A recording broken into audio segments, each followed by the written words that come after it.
Bosses of Reddit, what's the worst employee you've ever had to deal with? Girl comes in as a waitress. Would take food out of the window because she thought it was hers and wouldn't bother to wait for the whole order to be finished to check that it's hers. She would take it out to her table and realize it wasn't hers, chuck it, ask for new stuff because the cooks messed it up, and fuck up another waitress orders by throwing them away. Then she asked for change for $100. She received $100 in change to make change for her one table. Instead of counting it out, she hands the entire $100 back to the woman, who leaves with it all. The girl was $80 short at the end of the night. Normally it would come out of her pay, but our boss covered it in the meantime and told her to pay her back. Weeks go by, still hasn't paid our boss back. My boss gets persistent about it, and so the girl goes and talks to her mom about it. My mom says we all make mistakes and I shouldn't have to pay for my mistakes, was her response. Eventually it resulted in the girl suing our boss for $80 that our boss scammed out of her. And then she had a meltdown about working 12 hours a week, stating that it was too much for her, and why doesn't anyone understand? I'm not gonna lie, I celebrated when she quit. I worked as a supervisor for a catering company when I was in college. We had this guy who might have been the dumbest person I have ever met. I remember we had to label dishes the cooks sent out to know what went where without uncovering them. I asked him to label a breakfast and he misspelled every word, even the word eggs. The worst however is late one night we were cleaning up and I asked him to mop the kitchen before we locked up. I was in the office doing paperwork and a horrible acrid smell started filling the kitchen area. I told everyone to get out and started looking for the source. Turns out this idiot decided to mop the floor with bleach and ammonia. I kicked the bucket into the drain and went outside, coughed for 45 minutes, and ended up in the ER. The owner of the company was so desperate she refused to fire him, so I gave my 2 weeks. A few months later I hear the guy T-boned another driver with a catering truck trying to run a red light at an intersection. The resulting lawsuit ended up shutting the business down. I was a call center supervisor. I had to fire people for various reasons. Among them are the following. One of my team members was looking at hardcore porn at his workstation, leaned over to the woman sitting directly next to him, turned his monitor towards her, and asked if she thought her tigs were real. Another agent had a customer send a payment directly to him at his home faking address. One agent stole a customer's American Express black card hash and proceeded to ring up a total of $250,000 worth of charges in 2 days' time. One of my team members ran a scam for 6 months. Each day she would write down a customer's credit card number. She would then use it to buy lunch for herself and her friends each day and have her friends just give her cash. She would order the food to be delivered to the office and pay over the phone. She would have gotten away with it too. However, she turned 21 2 weeks before being redeployed. For her 21st B-day she rented the Pittsburgh Party Bus, which is a bus limo with a fully stocked bar, and they drive you around to all the different clubs with admission already paid for. There were 15 people on the bus, around $100 a person. I'm a security supervisor. I came in one morning and found the night shift guard asleep with an empty CID bottle beside him. For American Redditors, the CID in question was what you'd call hard CID. This sheet wasn't just hard, it was faking solid. If you're in the UK, it was white lightning. I walked around him, set up my computer, filled in the paperwork to get him off site, called control, waited an hour for the company to send a rep down, drank a coffee, all without this faker doing more than snoring or fidgeting. When he was cleaning out his locker, a whole bunch of empties fell out. He hadn't even had the sense to toss them. There was another guy we dealt with in the same place where a checkbook went missing from the client's desk. I saw him out during his shift one day, which in itself was a no-no, in a check cashing place in town. I went over to say hi, and he tried to clock me when he spotted me coming. Turns out he'd been using the client's checkbook to supplement his wages. I had this wacko who worked for me at a company that rhymes with blows and is a home improvement warehouse. She told everyone in the store that she had a brain tumor and was going to have emergency surgery for it on a Saturday. The following Monday she strolls in back to work We were expecting her to be out for a rather long time. We had arranged for flowers and get well cards and had her shifts covered for the week. We asked her if she had surgery. Oh yeah. They removed the tumor. Did I mention that she had all of her hair? No? Oh, well she had all of her hair. Not to mention she actually came into work. To describe her lying as pathological is doing the word an injustice. Update. I was unaware that you could have this done through the nose or ear canal, depending on where the tumor was. The consensus is that being back to work in 2 days is highly unlikely. Had a lady who smelled like a hamster cage, like the sawdust stuff you put at the bottom, who changed my whole perspective on humankind. She was large, breathed heavy, and complained about everything. She would show up late. When she didn't call in sick, she would show up with her lunch in hand. Her lunch consisted of multiple packages of Twinkies and a nacho platter from 7-Eleven. But she wouldn't settle for the small section normally reserved to fill with the cheese. Nope, she would remove the lid and fill the entire lid with nacho cheese. Then come in, bag of Twinkies on omelette of cheese in one hand, chips in the other. Remember, she's late, but still had time to stop for this crap. Once at work, she would smoke every 30 minutes, then come back inside and complain about how terrible she felt. Of course, you feel like shit. Nacho cheese and nicotine are not going to help. This was every day, seriously every day. Finally she stopped showing up. No warning, no calls, nothing. I fired her, as a no-show with no notice, filed under job abandonment, and guess what? She is probably still collecting unemployment. I had my own business, and the highest ranking manager kind of went through a hard time with his lady. He lived about a block away, and with us being so small in size, everyone knew everyone fairly well. So when things got rocky for him, I let him live in his office while he and his wife worked through their issues. I lived on the other side of town, so one night I was there a bit late. I decided I was too tired to drive safely and slept on my couch in my office. About halfway through the night, I wanted to make a sandwich. The manager didn't know that I was there. The offices, except mine, all had a wall of GLS, so you could see in them while walking by. There he was, getting a blowjob from perhaps the biggest black prostitute I've ever seen. Turns out he'd become a pimp, and he was breaking the new girl in. This is why small businesses fail in the first 3 years.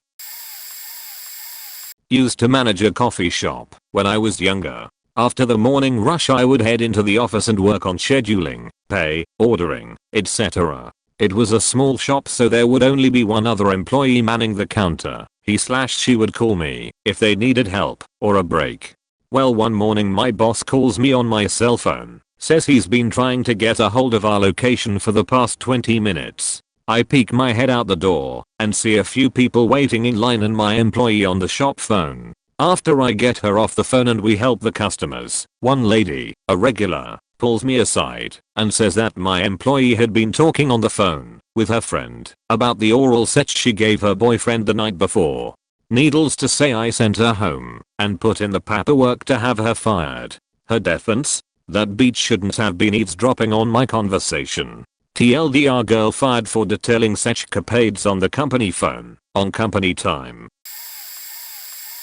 Here's a reverse story. When I was working for USAID, my boss was kind of a hard ass, as in very serious, very no bullshit kinda guy. Nobody ever wanted to cross him. He liked to yell and scream. For some reason, I happened to be the guy that he actually liked. I was the go-to guy for anything, especially PC oriented. He had me organize his PC all the time, and every time I did, I always found stuff that shouldn't be there. It was a work PC.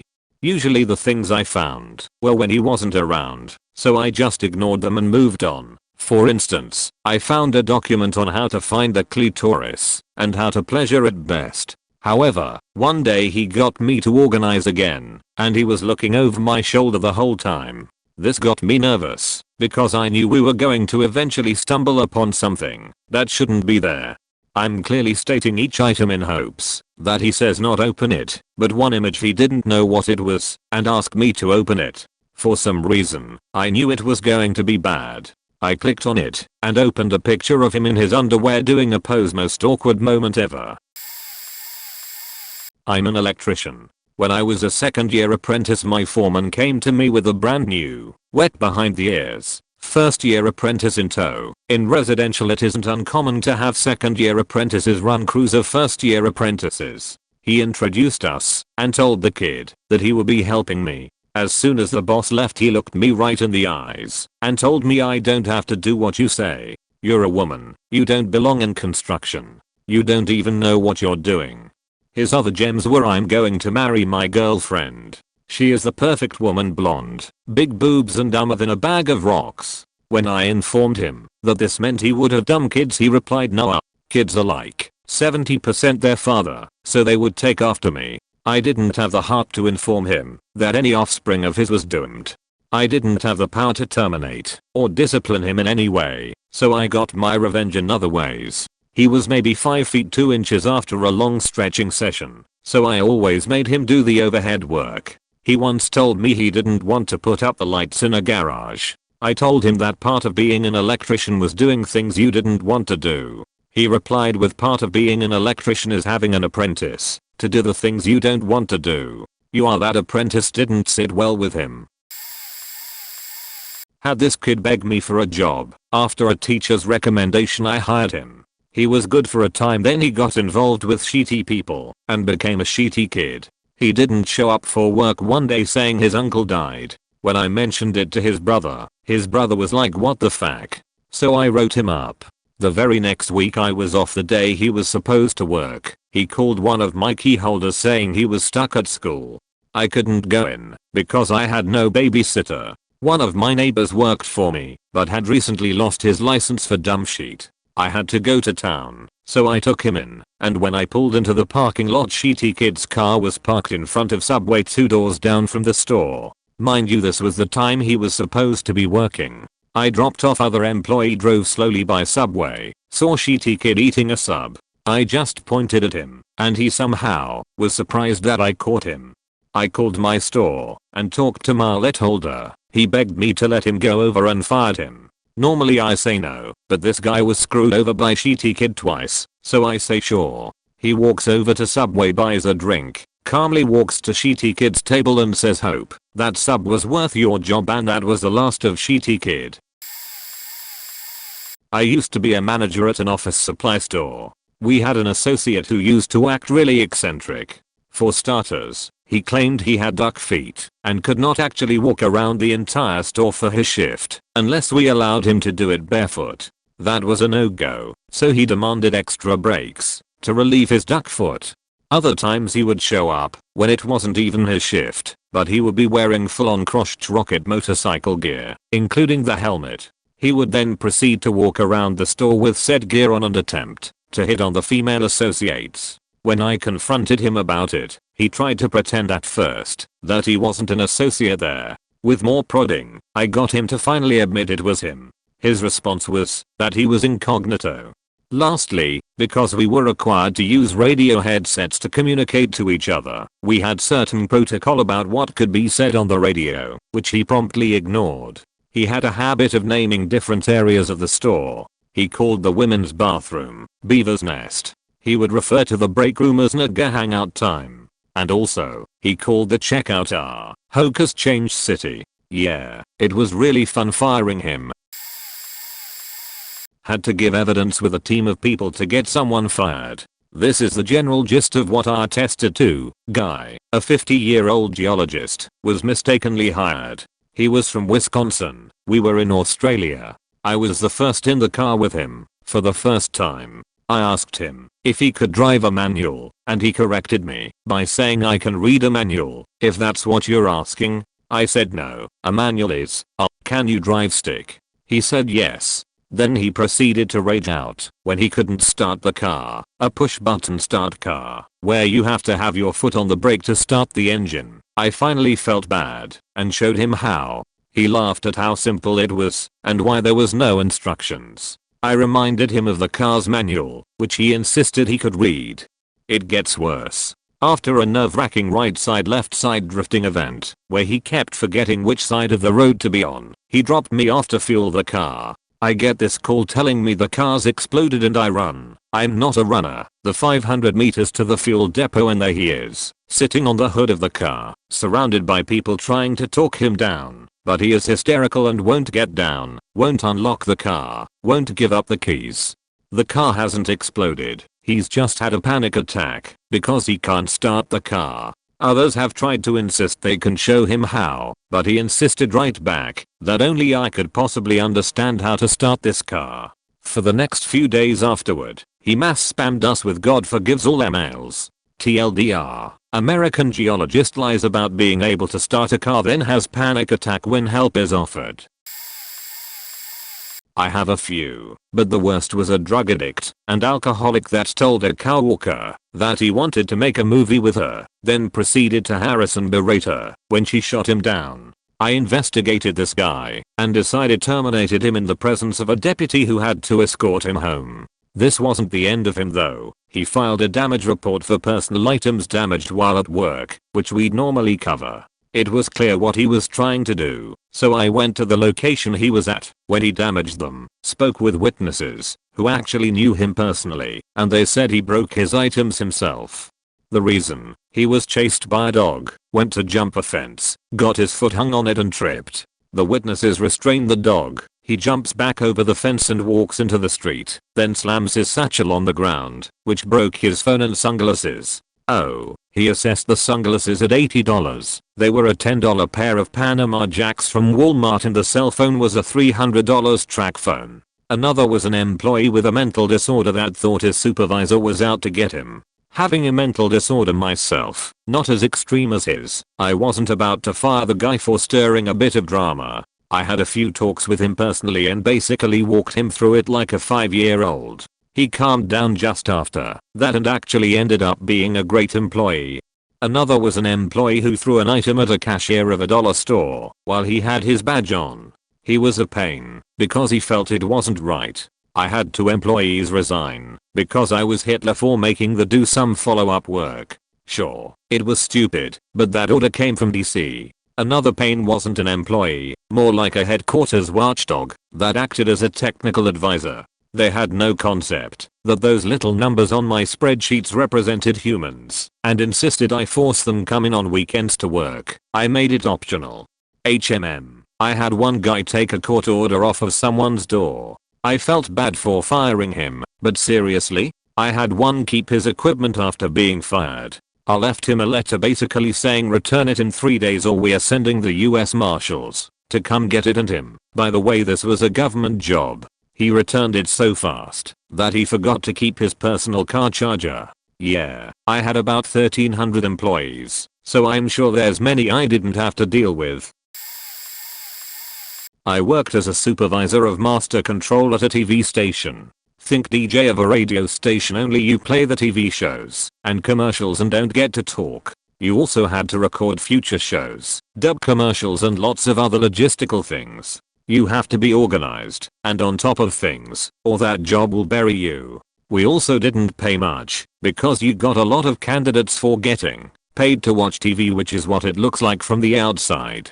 But that meant we got some very interesting people. The worst of them never ran a commercial break exactly right in the 2 weeks he was there, and that was with me right on top of him. When I came in at the beginning of the shift on a Saturday, easiest shift available, and he had hung a yin/yang symbol directly over his chair, I knew he wouldn't be lasting much longer. Final straw was when I went home for a while that day as a test. I watched his commercial breaks and he completely missed 2 of them.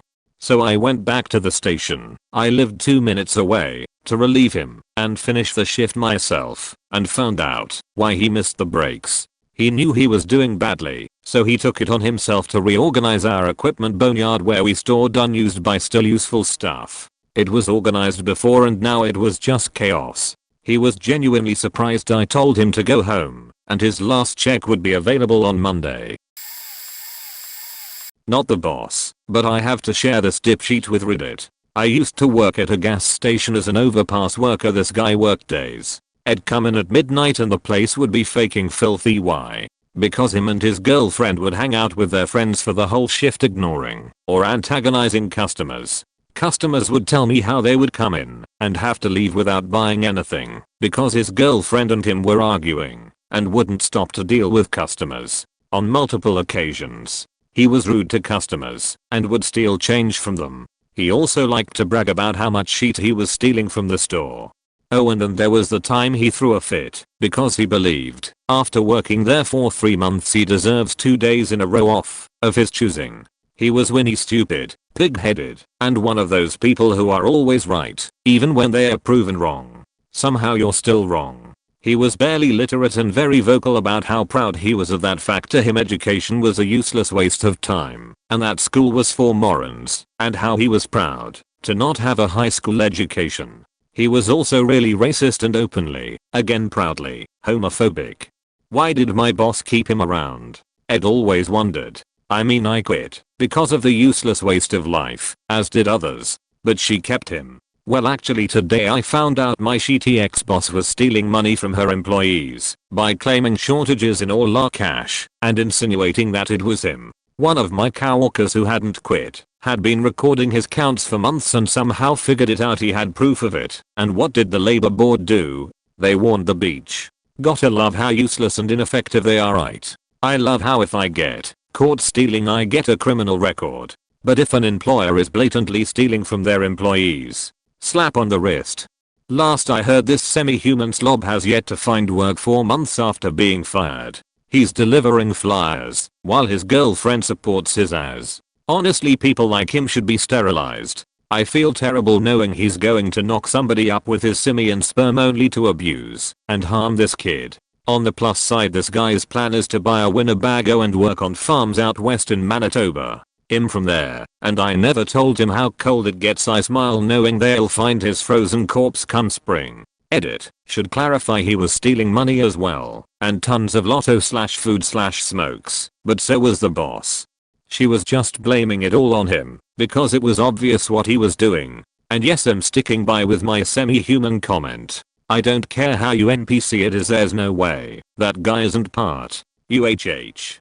Dunno. Chimpanzee. Also, he sounds exactly like SpongeBob SquarePants. Edit. He also did not have a license and was apparently, according to him, an epileptic. He bought a car from some sketchy hobo. This car was not safetied or registered. I hope so bad the cops would catch him and toyed with calling them myself. You have no idea how much I hate this guy. If cancer, Hitler, the heat death of the universe and him were in a room, and I had one bullet, it'd rip his faking eyes out and sheet down his throat before turning the gun on myself for having touched his and washed dirty ass. This wasn't an employee, it was a business partner. We had started a consumer credit counseling business together. He had experience managing one as an employee. I had just gotten out of another successful business. Part of that was that I had a few large lines of credit with several electronics retailers/wholesalers. So I took $50K out to purchase all the equipment we needed to get 20 workstations, a server system and the software we needed, the phone lines and a lot of other stuff. So we were going at it, and things were going really well. I was away for a long weekend. I check my phone and have a bunch of messages on it. It's before lunch, so I figure I'll head in, find out what the problem is. I walk onto the floor and the doors are wide open. I walk in and there is nothing. Absolutely nothing. All that was left were the desks and cubes and the Cat5 wire I had installed. All the phone equipment, the computers, the chairs, even the floor mats for the chairs. Hell, my desk was gone. The security cams for the building showed him a few skeezy friends of his loading everything into a rider truck. I never heard from him again. It set me back for a long time, but it worked out. That's the worst employee I have ever had. I had a guy who was hired by my boss, the former manager of the bookstore I ran. This cashier was a skinhead, didn't bathe, and played ska music behind the counter while moshing despite numerous complaints. I fired the guy twice, and he got rehired because I was supposed to give my boss' former high school chum another chance. His most irritating behavior was asking the most uncomfortable questions to customers, notably white bread soccer moms. The one I always remember was, "You ever take a dump and look back in the toilet to see what your fesses look like?" Ah, I bet you do. Eventually he got fired because he caught the married and elderly company owner in a porno theater with a teenager. He came to work and said, "Guess who I met at the local porno palace? Herbert Haft. He was with this young girl." I said, "Hey, I work at one of your stores." Though he was making it up until corporate called me and demanded I shut him up. They spoke to him over the phone and threatened him. He thought it was hilarious. So he told every customer he could that day. I fired him, and this time, he never got rehired. Those in the DC area that remember the Haft Empire would not be surprised. I used to work as assistant manager at a seafood department in a grocery store. Before I got the job, my boss hired this guy to fill the position. He had the barest understanding of how a job worked. He'd show up late and make up excuses. He'd come in, complain he wasn't feeling well, and force me to come in on my day off to work the rest of the shift, and then tell someone else in the store, usually a young woman, that he was hungover and was just going home to sleep it off. I once came back from break and found him standing there in full view of customers, eating from a container of Cool Whip with his fingers. Just spooning that oil-based sheet into his stupid maw, oblivious of what he looked like. The last straw was when my boss went on vacation, leaving him in charge. Needless to say, the department went to hell. Orders weren't done, bunkers that were supposed to be filled weren't, forcing the store manager to come in and start filling gaps and spending time fixing problems.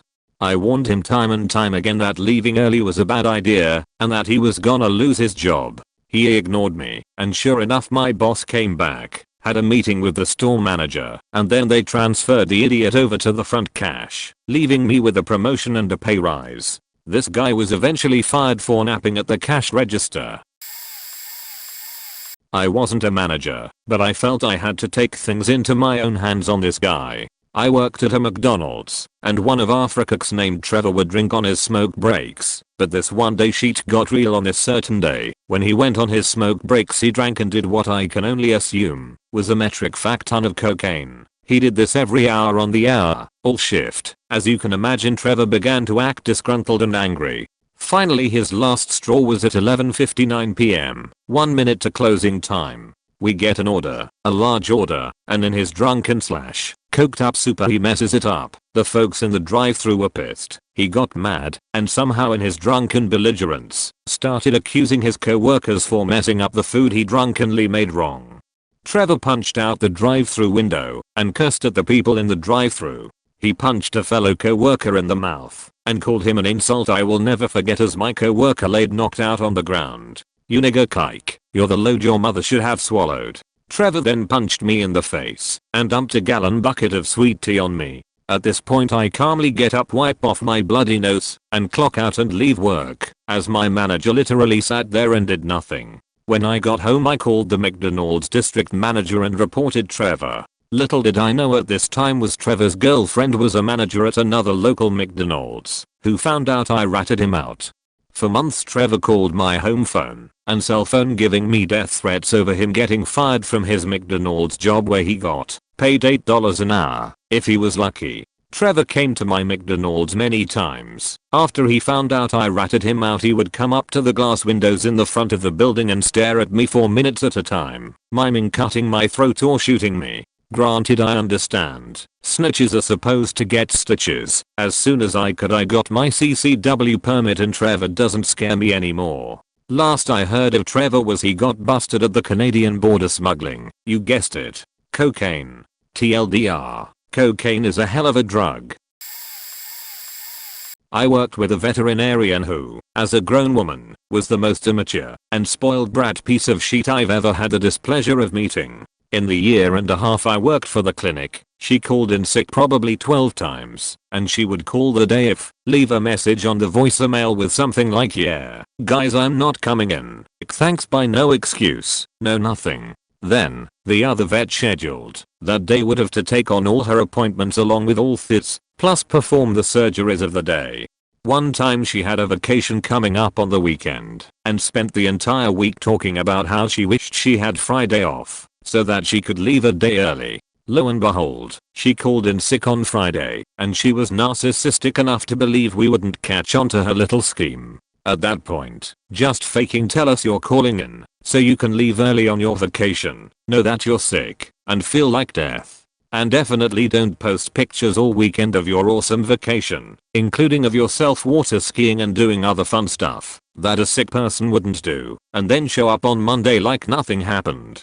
When she would do this, it would fuck up the entire day, make us have to work twice as hard, and our clients and their pets got poorer service because of it. The reason she got away with it was because the practice owner was a total pushover and the sweetest guy in history. She'd just bat her eyelashes at him and apologize and he'd forget it ever happened. Ugh. I hated that beach.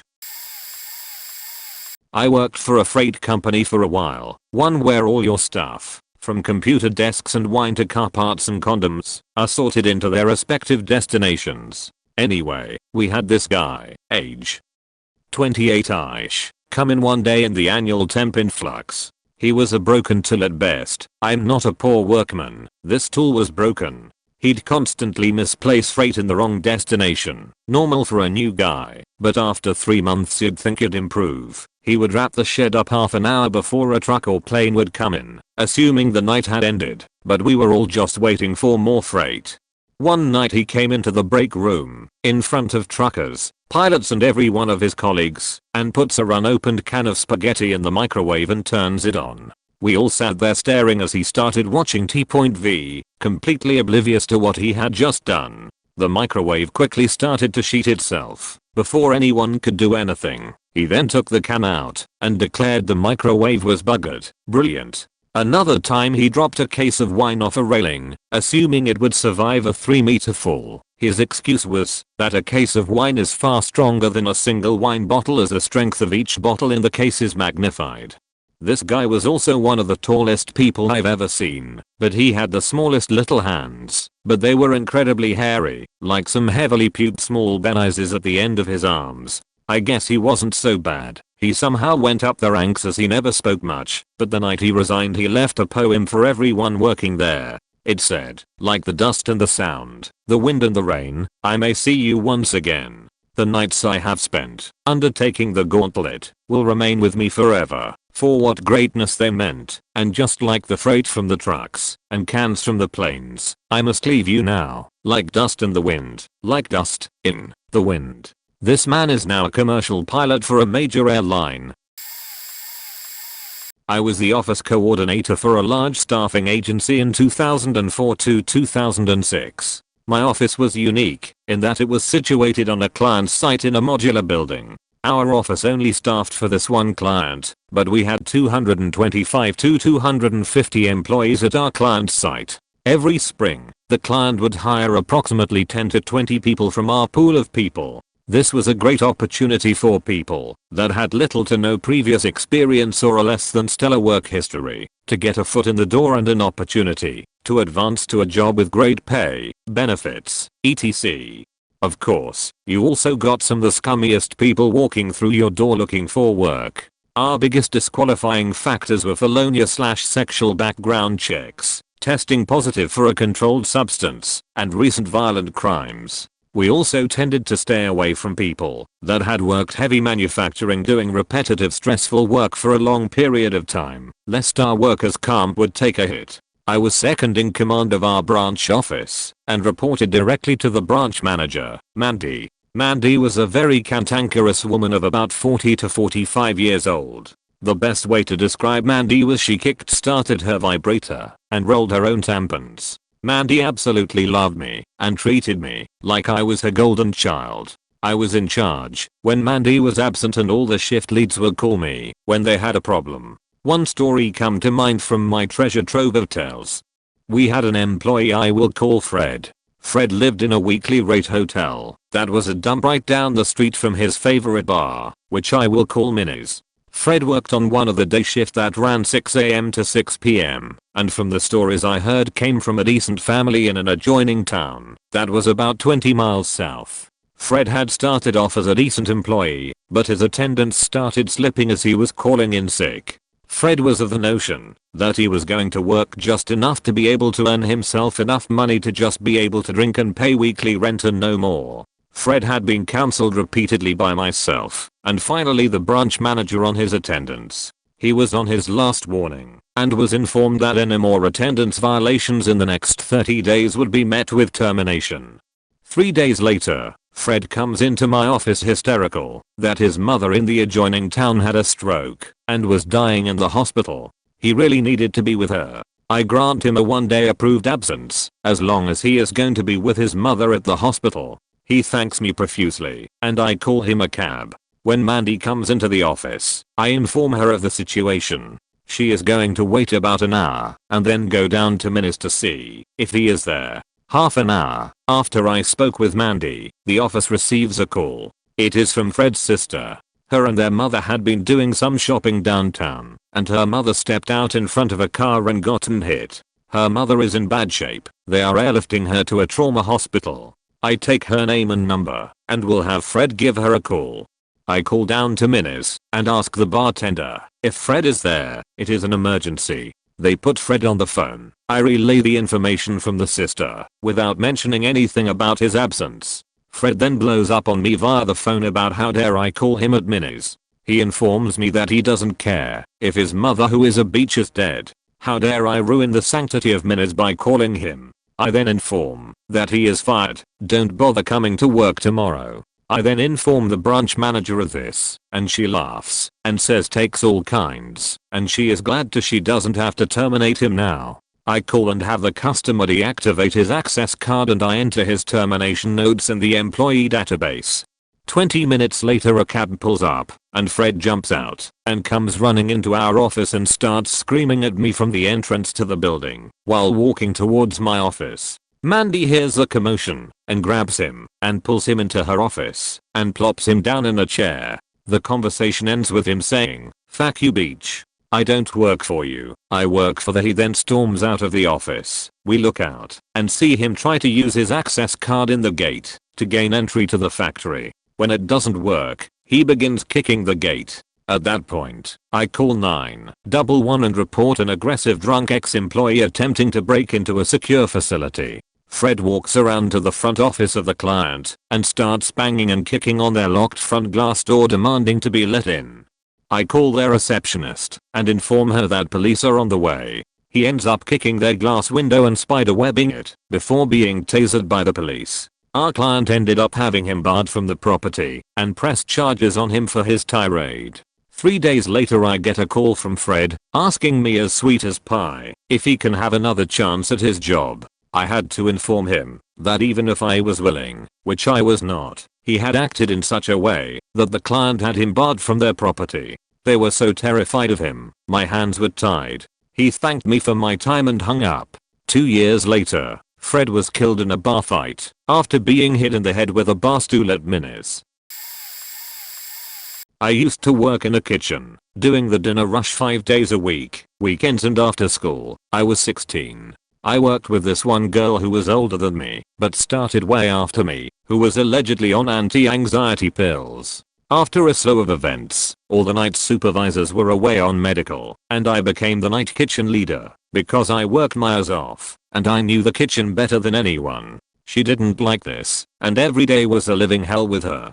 She would work the sortie side and constantly be behind orders during a rush. And not because she couldn't do them, but because she'd be losing her shit at the new guy, who was actually doing really well. When I finally stepped in, she would claim it was cause she wasn't on her meds. Okay, fine. Same thing would happen, or she would snap at me, or try to take over my job, when I would run to the fridge to grab more Vegas, throw out orders, or blame every single mistake on me. She eventually tried to boss around other staff and they flat out ignored her. Every time I would ask her, it was cause she was on her meds, or off her meds again. I found a new job, and between the two I worked 14 days in a row and finally had a day off, before I worked another 10. I told the kitchen staff that this was my one day off, and how pumped I was. And around an hour into the dinner shifts I get a phone call from the manager. She was losing her shit and I needed to come in to take control. I say no. I get called by my kitchen staff friend and the owner, before I finally say yes. I drive there, walk in, and she's throwing tongs, slamming pans, screaming, grunting, crying, yelling, just being a danger. So I walk in, look at the bills, and notice there are only 3 bills. Nothing major at all. I take her tongs, whip around and go get out. Go home. I'm done with this attitude of yours. You could have hurt yourself or John, the way you are handling yourself, and it is not acceptable. So go home. Calm down. You are in tomorrow and I expect this to change. Got it? And did the bills. My last few days with her were a breeze. Apparently she was still a handful, but got fired for her attitude. Not a boss, but I'm on a team with this person and my team leader's hands are tied by her managers to do anything about it. So I understand the need for little white lies, mental health days, what have you. Sometimes you just need a break. I get that. Hell, I could use one now. But one of my coworkers has been out now for a few days shy of a month. The given reason? Her mother died after having a stroke. Okay, I can see how you might need a month to get on with life after something that devastating.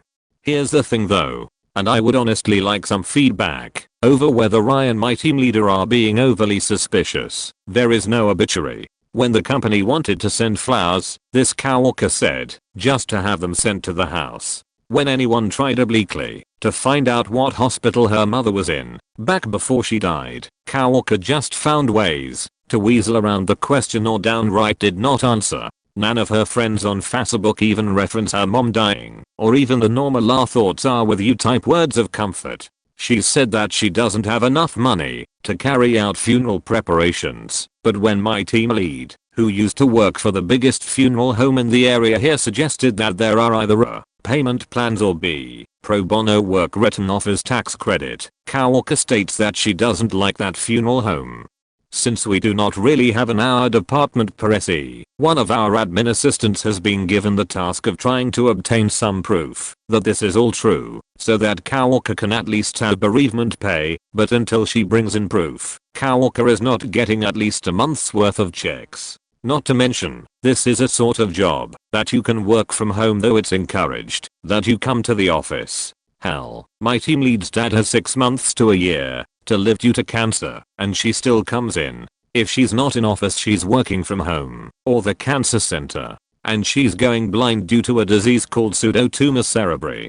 On top of all this, it happens over 2 weeks of our busiest time when insurance switches over from one year to the next, and we have to be fixing and testing and making sure everything works when our software goes live. This coworker has always been the drama llama. If you have a story about something, she's got one better. If you're having trouble in your relationship, she's got even worse. She is a supreme hypochondriac who has, by her own admission, dragooned her physician into a diagnosis of lupus. Oh yes, she also supposedly has stage 3 cancer of some downstairs parts that change every time we hear about it.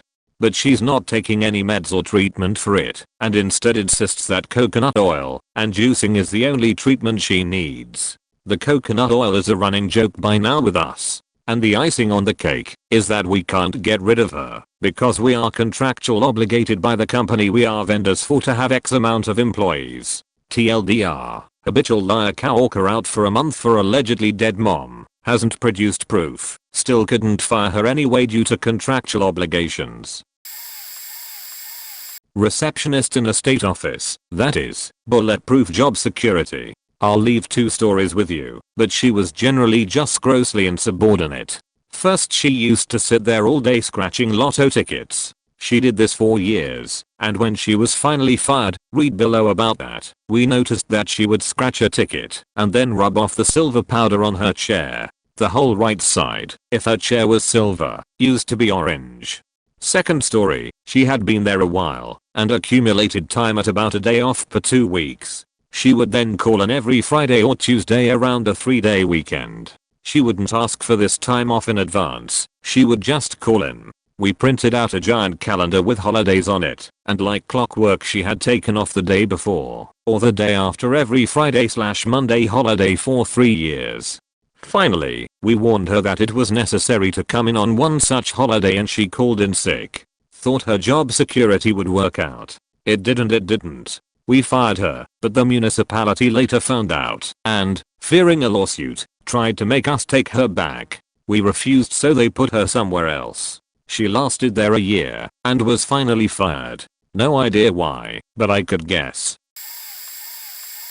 Restaurant floor manager here. There was this waitress named Crystal.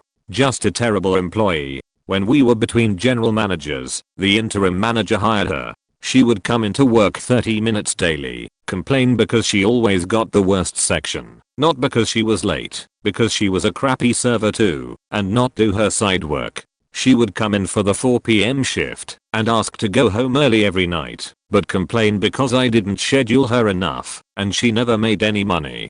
One night it was a really busy night, and she went against my word and taught one of the busboys how to wait tables. And by taught, I mean she gave him her apron, her book, and told him the specials, and walked to the table with him. She did explain he was a trainee, but didn't help him when taking the order, asking meat temps, cheese, dressing, etc. The barback called out, so I was helping them out for a while, but I finally got a second to check on everything, assuming the head server would take care of some responsibilities of mine in a situation like that, because she's supposed to, but nope, she was slammed herself. That was a mess to clean up, with angry customers yelling at me left and right. So when I finally got around to confronting her, she just made up some excuse that the head server told her to, and yada yada yada. Whatever, I told the hostess to not seat her anymore, and I sent her home after she checked out. She didn't even share any tips with the busboy. My boss wouldn't let me fire her because we're in the middle of the season. We can't afford to lose a body. So the following week she hooked up with the kitchen manager, who got fired a few days later for embellishing his hours. The day after he got fired, I checked her out and walked downstairs with her. She flipped us all off and walked out. That was a great night. Obligatory, this will probably get buried. Let me tell you the tale of Muhammad, a man so incompetent he got fired from a store that no one in 3 years has gotten fired from. Muhammad was a new hire to a Staples supply store. We are a pretty easygoing bunch, don't piss anyone off, and work. That's all they've ever asked. There's times I speak openly of finding a job that'd be more suitable to my work schedule. Times I've not really been into working too hard, and times I show up a few hours late, mistakenly, because of daylight savings, or forgetfulness. I've never been written up. Now, part of this might be because I see myself as a pretty good employee. My numbers are okay when it comes to selling, but I do my job. I run the register like a badass, and I've never had a single complaint against me. Not one. Muhammad, the fuck this guy. As the name implies, not his real name. He's Arabic. Born and raised Muslim, and it's apparent from the day he walks in. I, in no way, shape, or form, have a problem with anyone from any religion, but it's as if Muhammad took all the worst parts of his cultural upbringing and released them upon our tiny store. He would not listen to any female manager. In fact, he often talked down or back to our main manager, who happens to be female. It escalated when he refused to help female customers, or at least even try. One woman left the store almost in tears because of how rude he was to her. Still, the Azam who hired her refused to even write him up. He was nothing but nice/agreeable to any male in the store. Even if he was a tad bit rude, none of us saw too much of a problem until we started listening to the female employees. What was more, Muhammad would constantly find ways to sit down. The job has a few rules, but being able to stand for 10 to 12 hours is a requirement. It's tough, and it can cause damage, but it's better than being behind a fryer, right? And almost anyone can stand for the time, if they really try. Except him. Muhammad brings a faking chair behind the register. Really? Really? It's not even like he was trying at this point. The list went on and on. He'd find ways of cutting out earlier than he was scheduled to leave, or he'd find ways to shirk off his shift. It was arguably the worst work ethic I've ever seen. Even when I'd ask my more religious friends if this was just a cultural thing, they even thought all his mannerisms were a bit extreme. Eventually we canned him, and the store's been pretty happy since.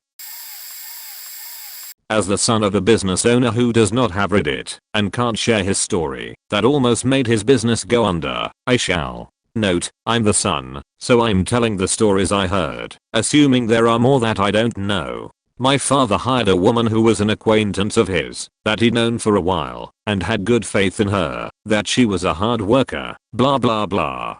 Well, after 10 years of working there, causing small problems along the way, but nothing that would jeopardize her job, one day, she up and decides to take a much needed vacation from the shop, and doesn't show up for a while, and doesn't say why, doesn't say when she'll be back.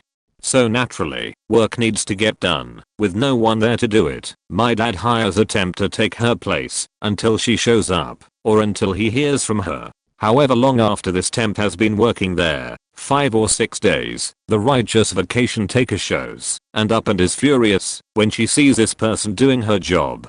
Goes to my dad and blows up about this temp taking her place. My pop don't like this, so he fires her on the spot. She leaves in a fit of what some might recognize as roid rage, knocking shit over and breaking things. Over, right, wrong. A week later my dad finds out that the company is being sued because my uncle, co-owner, has been accused of sexual harassment upon this employee. She drags this on for 2.5 years, causing my father's company tens of thousands of dollars in court fees and lawyer fees, almost sinking the company into bankruptcy. Needless to say, she won, settled outside of court for $170,000, but the company still lives. What a beach though.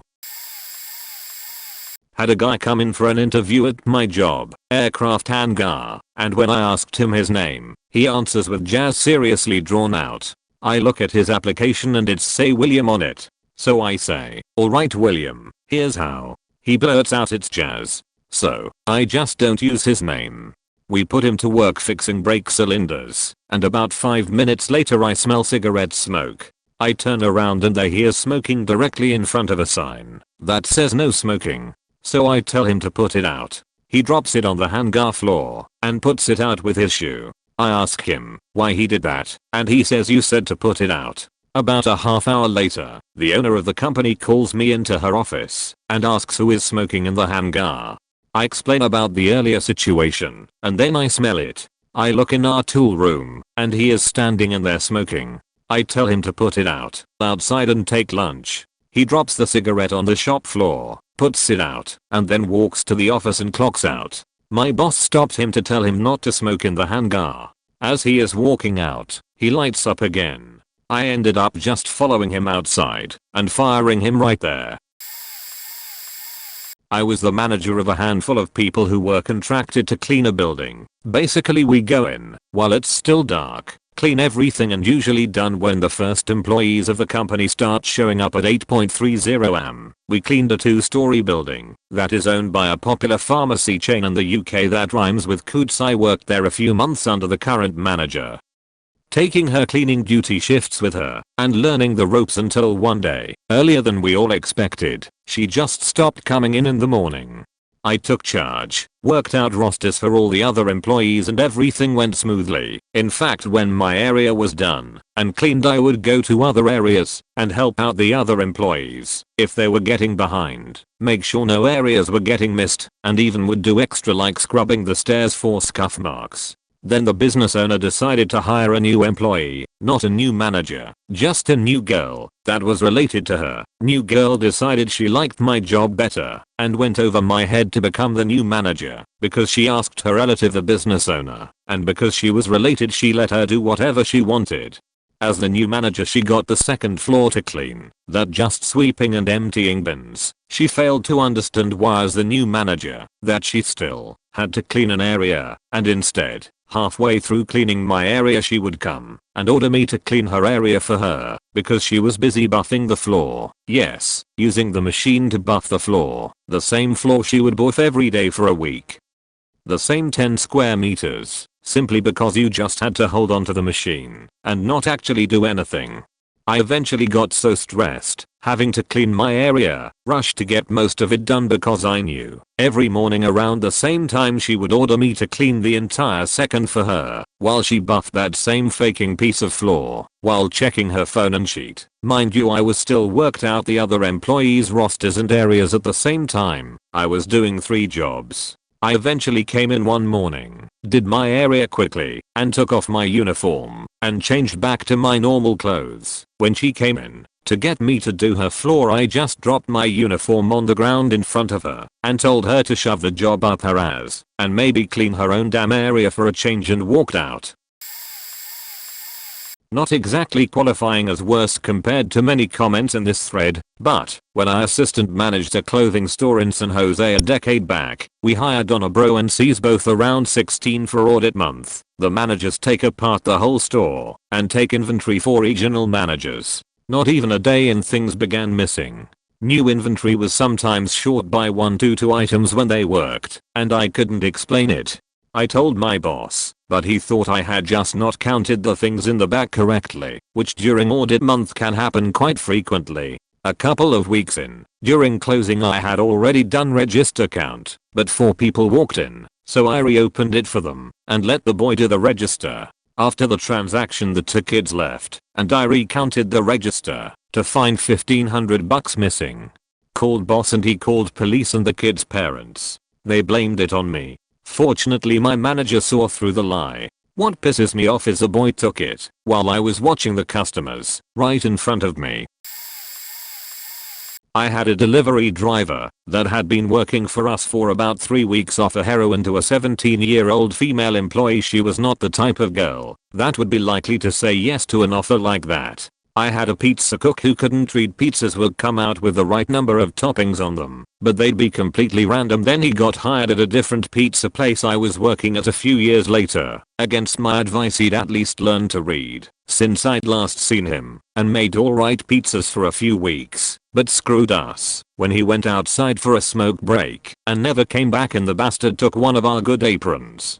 I've worked with a child molester, though thankfully nothing ever happened at the job. I only found out when he applied at another place I was working, and I saw he'd just been released from prison. He was a weird faker, managed to cut himself every single day he worked, then left blood, or iodine, as he always claimed, all over the sink. We'd have to tell him to go back into the bathroom and clean it every goddamn day.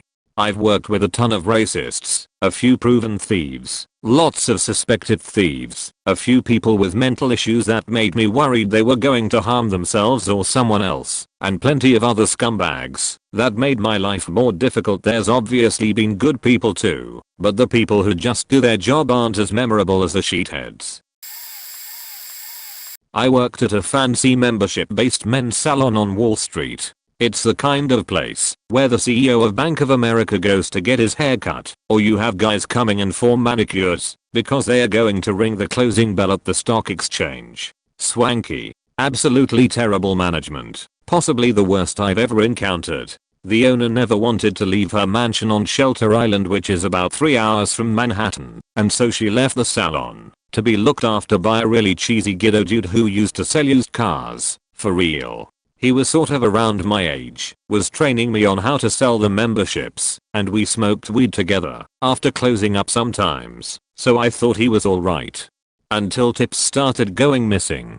I got accused of stealing them and was dumbfounded. Then he was teaching me to close out the register and would take around $200 out, tell me not to say anything because H was going to put it back the next day. Sometimes he would, other times he'd make up a blatant lie to my manager, who was now starting to suspect me. I come into work one day after he had closed the previous night, and there is a giant nugget of weed sitting on the desk before we open. If I wasn't at work I'd be overjoyed, but this could have gotten me in some trouble. I go downstairs to talk to him, and he's crushing up OxyContin and snorting it before 9 AM. Obviously at this point I realize he's totally faked. I go to close the register and $300 are missing. I think I'm about to get into a whole investigation thing because I feel like he is making everyone suspicious about me, but luckily he got arrested for drugs, and it was discovered that he was a gambling addict and had to go to rehab for that as well. Plot twist. He was the owner's nephew, and he had a 4-year-old son. But he did leave me a free mug of weed by accident. I ran to stores. I had this young kid in his late teens who worked for me who objected being asked to do anything to actually earn his paycheck. Clearly thought he was smarter than I was, and that he should be managing the place. Never mind that I had tons of experience and was twice his age. Major case of entitlement, that kid. I tried to work with him, but he was a bit mental, and I didn't really realize that at first. I just thought he was a bit of a whiner, maybe a bit of a spoiled kid. Needed some coaching, and a little time to grow up. I wanted him to succeed, but he made it almost impossible to like him, let alone help him. Even the owners, who hated to fire anyone, eventually they wanted him gone, and after a while I was asked to fire him. I tried to do it as firmly and gently as possible, but he just could not take it. He threatened to sue, called me things I won't repeat, suggested I was incompetent at all. Finally he actually started calling the store at night after we closed, either eerily hanging up or saying nasty things to me because he knew I'd be there doing paperwork. I told him I knew it was him and to knock it off, but according to the owners it took a threat of police action before he stopped. I thought it was over at that point, but it wasn't. He finally called one last time a few months later to supposedly apologize, but also, incredibly, to ask for his job back. I was just stunned at that point by how scary the situation was getting and how weird he was acting. That's when I realized this kid was likely very ill mentally and might actually hurt me or someone else. Between that and the actual job situation not being too great, I had enough. I gave my notice, found a better job. I'll let the owners handle that situation. But I have to wonder sometimes, if I had stayed, if this kid might not have done something really violent. He definitely had issues, as they say. Oh god, where to begin? Okay, this was my direct report, but he was bad. He himself was his own supervisor, but spent huge chunks of his shift in an entirely other zone with a female employee, who was decidedly not his wife. Frequently things would go wrong, and he was simply unreachable. In his 1 year on the job he broke 2 aircraft, 5 pieces of ground equipment, and suffered 2 injuries. His zone, he was one of 24 supervisors, accounted for 20% of our accident rate for the year he was employed. He frequently would call in to say he was going to be late, but then would never show up at all. He simply didn't show up, not even called out. He just didn't show up because he had been arrested for extreme DUI several hours before his shift began. At one point he failed an internal audit, not just did poorly but failed, something I had never seen happen before, and I had worked in some pretty crappy operations. When I went to speak with him on this topic he proceeded to scream profanities at me, throw his equipment across the room, and told me not to tell him how to run his damned zone. Of course, he was buddies with one of the directors, so pretty much untouchable. Yeah, that guy really made my job fun. I was kitchen leader, but not kitchen manager, meaning I had no real power. My boss hired this kid named Tyler who's right out of Idiocracy. Simple-minded to a you'd laugh, if it weren't sad point, quick to anger, if it got a little busy, if food was sent back, if he couldn't find a spatula, conversation skills of Nell. Shortly after being hired he began serving as our night janitor, which was when he began stealing clear liquor and replacing it with water. Since the one we had quit, it was a crap place to work, and your check would bounce sometimes. A good company to be a part of, but at a franchise with bad owners, turnover was fierce and policy was ignored. So, every so often we are finding white residue and straws in the bathroom. Once he left his powdered bank card right on the edge of the sink. By the time his shenanigans were reaching the sloppy point, I was already 3 weeks into my 2 weeks notice. I came in for a morning shift to find him in a ridiculous mess, 25-minute bill times with only 4 small bills in the kitchen. The whole time I was catching us up and cleaning his mess I could hear him muttering under his breath obscenities directed at me. Then he dropped a plate and freaked out. I told him, dude, calm down. It's faking eggs, and he went off about how everything was going fine till I showed up. So I took off my apron, walked up to the manager, and said I'm out. http://yahoo.be/.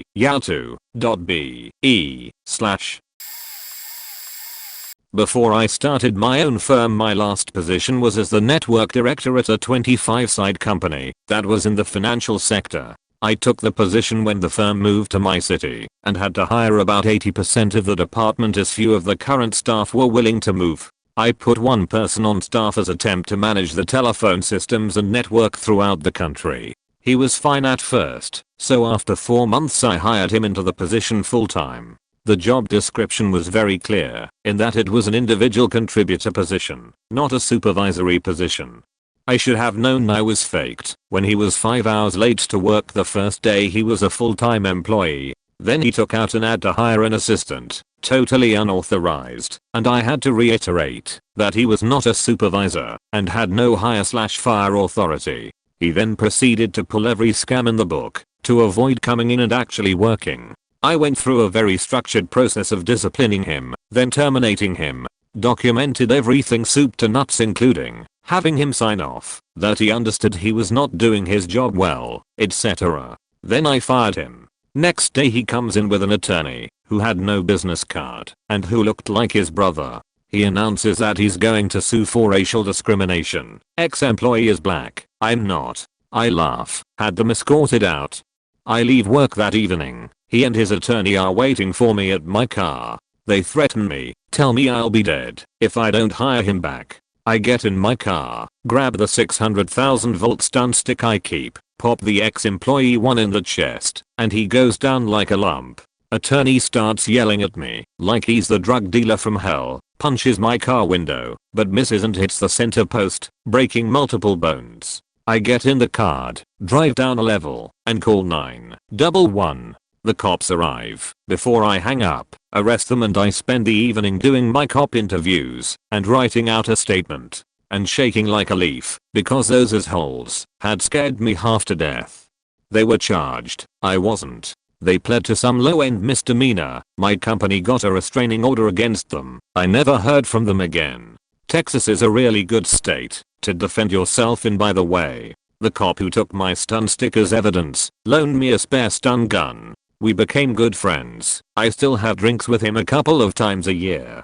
TLDR, hired a guy who immediately changed behavior, fired him. He threatened to sue with a fake lawyer, then threatened to kill me. I stun gunned one of them. Cops arrested them. They were both convicted, and I made friends with a cop. I'm not a boss, just a regular employee. I work in a chain sit-down restaurant. There's one server named Ashley, not her real name, who bitches and moans about everything to the point it's extremely excessive. It's one thing to have a bad day, but she literally bitches 24/7 while she's there. Never stops. Anyway, Ashley is a pill popper and sometimes comes to work completely off her rocker. She also talks a mile a minute, so she's really annoying. Anytime anything is stolen or missing, she's always working. Always. One girl's expensive jacket went missing. A girl who wears a size 0. The only other girl in the restaurant the same size as Ashley, and she was working the same shift. No proof, though. Anyway, this Ashley chick bitches and moans when she gets tables, when she doesn't get tables, when she's sad, when she's not sad, any section she's in, any type of customer she has to deal with, old people, only women, only men, black people, foreign people, kids, you name it. She'll bitch about being there and about needing money, but the minute the manager says he's cutting people from the floor, she's the first one to volunteer to be cut. The other night, in the middle of our faking Friday night rush, she answered her cell phone right in front of our manager. He told her to get off and help. She sassed him and gave him lip, saying it was her boyfriend and he needed her awesome bullshit. All of us are hoping she gets fired. We are amazed she's been around as long as she has. Oh, another thing, the restaurant has recently enacted a new rule where you can only smoke outside, of course, at designated times. I'm not a smoker, so it doesn't affect me, but 99% of the people who work there smoke. Pretty much everyone's been okay with this, but Ashley hangs out at the back door, which the manager has to unlock, and waits around like a little puppy. Oh, while bitching. She'll do it for 30 minutes before the scheduled smoke time. She acts like she's the only one dying for a cigarette. A week ago, she got caught going outside to go smoke. The new rules is 3 write-ups and you're fired. The manager gave her a write-up. She made up some bullshit story about running out to her car to take an insulin shot and she didn't smoke. I was standing right next to her as she told this lie and I could smell the faking smoke reeking off of her. She lies all the goddamn time and everything that comes out of her mouth is faking negative. Which is funny because today, I told her that another of our co-workers experienced her third bad thing this week. Our coworker is really sweet, but she seems to have bad things happen to her all the time. Car breaking down, car getting towed, sewage backup in her apartment, her dog died, etc. All within a 2-week period. Anyway, I was saying how sad it was that she keeps getting hit hard with bad things. Ashley said, and I quote, "Well, you know, it's just because she has such a negative attitude." I laughed out loud in her face. I said, "Really, Ashley? Really? You're gonna go down that road? I can't stand her." Experiences from my family's company. My relatives are bosses. A man died of a drug overdose while working. He was found a couple of days later. He went to a secluded area with the needle still in his arm. My direct boss lived at work, started stealing, smoking marijuana in the shower. When he was let go, he got into the server and started shutting things down, so they were forced to bring him back. He's put back doors into the software of a couple companies he's been with. A new, pretty high up manager was brought in. He accidentally threw out the majority of the IT office's stored goods because it was junk, without asking anyone, was responsible for about 75% of employees in our only money making department to quit, leaving us few trained personnel. Didn't listen to anything you would say to him. He just kept saying yup, couldn't recall things later. Never understood anything in meetings, and basically had the intelligence of a bag of potatoes. No one liked this man. Anyone who met him instantly knew he was the sharpest bulb in the box. 4. A janitor that cleaned nothing and was discovered huffing cans of compressed air for 5 hours a day in the bathroom. 5. Before I started, a woman worked at our company. I don't know how well she did at work, but she bragged about A. Secretly feeding her husband drugs in his food, without his knowledge or permission. B. Cheating in his food, when she was mad at him. 6. A woman who seemed nice, but wasn't very productive. This wasn't so bad. However, when we found a dog on the property, she offered to take care of it. We found it next to her car, obviously poisoned. 7. Several managers in the maintenance department. Some lied about the technical skills they had, none. Others absolutely refused to walk around their faking job, and one stole goods/metal for us, then brought them to a metal scrapping company on his brother's account, faking him over. 8. Some idiot who drove a forklift through a wall. 9. We had a CFO who was an old guy I always thought was a little bit strange. Every time I walked into his office I found solitaire open on his computer, along with a website or two. The last 2 times I saw webcams of women stripping open, which he hurriedly closed. It was right before he was retiring, and his replacement still needed to learn some things from him, so nothing came of it. It turned out that he had essentially done nothing for the past 2 to 3 years, and there was a mad scramble to fix his incompetence. We apparently should have utterly failed an audit, so he probably had a deal with the auditor he had before that. That's what I heard from the people who replaced him, anyway. 10. One of our people started looking for other jobs on monster.com at work, and management caught on, and had her train her successor. On her last day of work, she handed out checks as usual, but also explained to everyone that her replacement was gay, and she tried everything to get him to admit it, but he refused to. I had liked her before that, but I lost all respect for her that day. I couldn't care less about the guy's orientation. He was straight, or didn't want to talk about it. Either way, she decided to take petty revenge on a guy who had done nothing to her. I had a young woman who worked for me in a retail store once. She got through the training, then had a lot of returns by customer due to faulty product 12 in 1 week. I knew something was wrong, because the timing of the sales and returns did not add up. Some were just 10 to 15 minutes apart. This can happen, but it is usually all the same item line. Hers were not. When I asked where the returns were to send them back to corporate, she said she just threw them away because they were no good. I told her she can't do that because we have to send bad merch back. The next day, I saw her wearing one of the items in question, but had no record of her buying it through our inventory system. $80 skirt and blouse. She said her sister bought it before she started working there. Not possible. This line came out after you started working here. Told my supervisor, who said to fire her on the spot. Fired her. Then she shows up 3 hours later with all the stuff and asks if she gives it back can she have her job back. We took the stuff, then said no. Obviously, she then tried to tell unemployment we fired her without cause and took her employee purchases and did not refund her money. Unemployment heard our side of the story then refused to pay her anything. I had another one that personnel brought in that would lean on every horizontal surface during the orientation. He lasted 2 days. I caught him scratching "I hate this" faking place into the counter on his second day. Really? Could not make it a week. A third one saw another employee limping and asked why he limped, and the other employees explained that he got hurt when a stock shelf collapsed. His exact words were "I'll bet he is set for life. Maybe if I get hurt I can be set for life too." 4 other employees heard him say this at the lunch table that day. Comes in next day and claims to be hurt. All 4 witnesses were in my office to tell me about that exchange before he got back from the fired. Coworker of mine really grinds my gears. She's constantly complaining that she doesn't get enough hours. She doesn't like her hours, etc. But then she turns around and calls in at least once a week. I've covered more shifts for her than I can count. The one that bothered me most was a couple weeks ago. Coworker had gone on her annual 1-week vacation and was expected back Tuesday. Tuesday rolls around, no call, no show. Supervisors try to get a hold of her, but not much luck, so they leave a message. They start asking did replacements. Nobody wants her shift.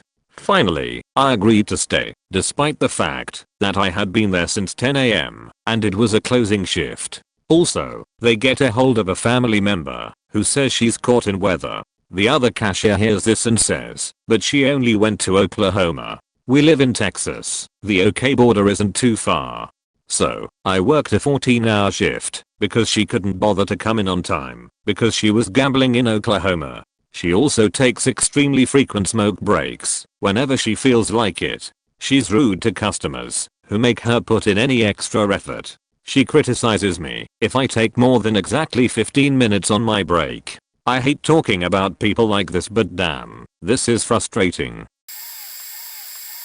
In my previous job, I worked for a managed services provider and permanently placed at a client. In a team of 8, I was the second in command by virtue of seniority. One quiet afternoon, the facilities manager and the security manager walked into my office, asked me to send everyone else out, then told me one of my guys was suspected of stealing a bottle of expensive alcohol. JW Blue was missing from a conference room. They had the guy on camera how he entered and left the conference room with his bag.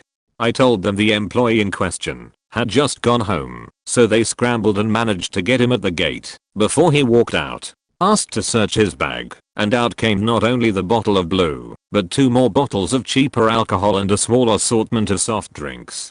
Guy admitted to it on the spot and spent the night in police custody. Since the team manager was on leave at the time, I had to deal with the subsequent disciplinary hearing. Luckily the guy had the common sense to plead guilty to all charges, which saved me a lot of potential headaches. He was summarily dismissed. At the same place, another guy mucked around with sick leave for months. He legitimately had something wrong with his eyes, but didn't have the brains to get himself sorted out. Even though the company did everything they could to help him, we even ended up communicating with his doctor on his behalf. Eventually the time came where we couldn't get hold of him. He had moved from his known address, changed his phone numbers, and didn't bother to get in touch. He was dismissed in absentia for absconding. A bit later we found out he had taken on another job somewhere, while we are still employed by us.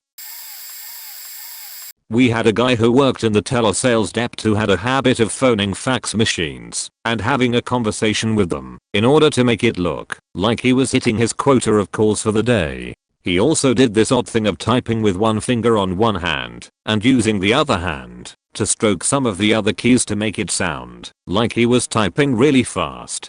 But the final straw was when he called up a lead, finished speaking to the woman, and then phoned one of the other sales reps and said, "Yeah, just spoke to woman at company. She doesn't really seem interested. A bit of beach really, but I thought I'd pass her on to you in case you want to follow up." The sales rep hung up. Turns out he'd somehow managed to hit radial rather than calling the sales rep and was calling this woman a beach. After quite a while of nonsense like this, they got rid of him, upon which he tried to sue the company for religious discrimination, because apparently the boss had left anti-Muslim pamphlets on his desk, which he hadn't, which offended him as he's Muslim. He's not. Needless to say, the case got dropped quite quickly.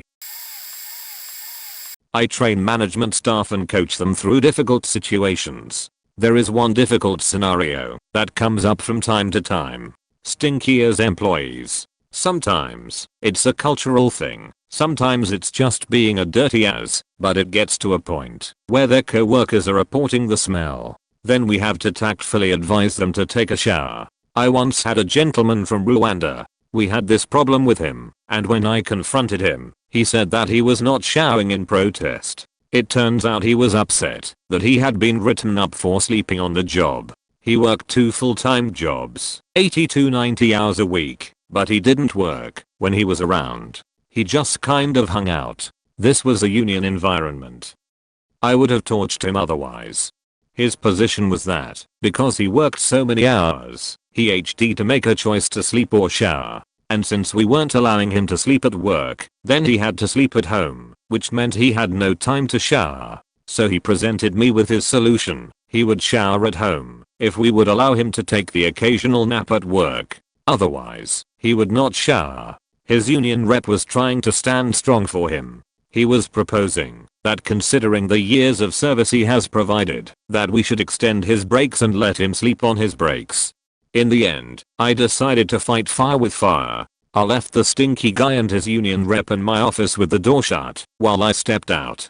I did that 3 times so I could get some fresh air. The union rep eventually caved because the stench was so bad he couldn't stay in the office any longer. Because particular site was union and I dealt with a lot of our issues, I had a camera in my office. The video of that was hilarious. The union rep was saying, "Damn man, once we get through this, you have to take a shower or something." I'm about to gag. I used to be a supervisor for a Spencer Gifts store, and I had this one employee who was walking around the store putting things back where they belonged. He came up to me with a pair of Playboy boxers and asked if I thought they were glow in the dark. The tag didn't say so, but it appeared to have that green stuff you normally see on glowing stuff. I said it looks like it might be. You could probably take it into the bathroom and turn the lights off if you really want to know. A couple hours later I go to the bathroom and see on the floor the tags of the boxers. I sighed and put them in my pocket. I reported it to the store owner who had a conversation with him. He denied it, of course, and quit about a week later. When discussing the incident with another employee, I found out that the 2 of them had a discussion about the underpants thief possibly quitting so he could collect unemployment. It was during that conversation that he found out that you can't just quit and file for unemployment. We theorized that this poorly planned theft was an attempt to get fired, but somewhere along the line he discovered that you also couldn't collect unemployment at the age of 17. I worked the night shift at a company where we were in charge of hundreds of machines and required 3 guys to watch all of the different services. We hired a new guy who was from another company that my non-technical boss says is a seasoned veteran because he came from another big company. We were working the graveyard shift, 11 PM to 9 AM, and this guy just stops making noise. I look over, and he has his hood on and is asleep. My coworker and I start making loud fake coughing noises to wake him up. He eventually wakes up and says nothing, goes down the hallway, finds a couch, and starts sleeping there. He has a notebook that he has been taking notes in all of the time. The weird part was he never remembered anything I told him about how things worked. I opened his notebook too, I shit you not, pages and pages of the words blah blah blah. He was fake note taking. Why make the effort to write if you will always write the same thing? That makes no sense. It still took my boss 10 days to fire him after that.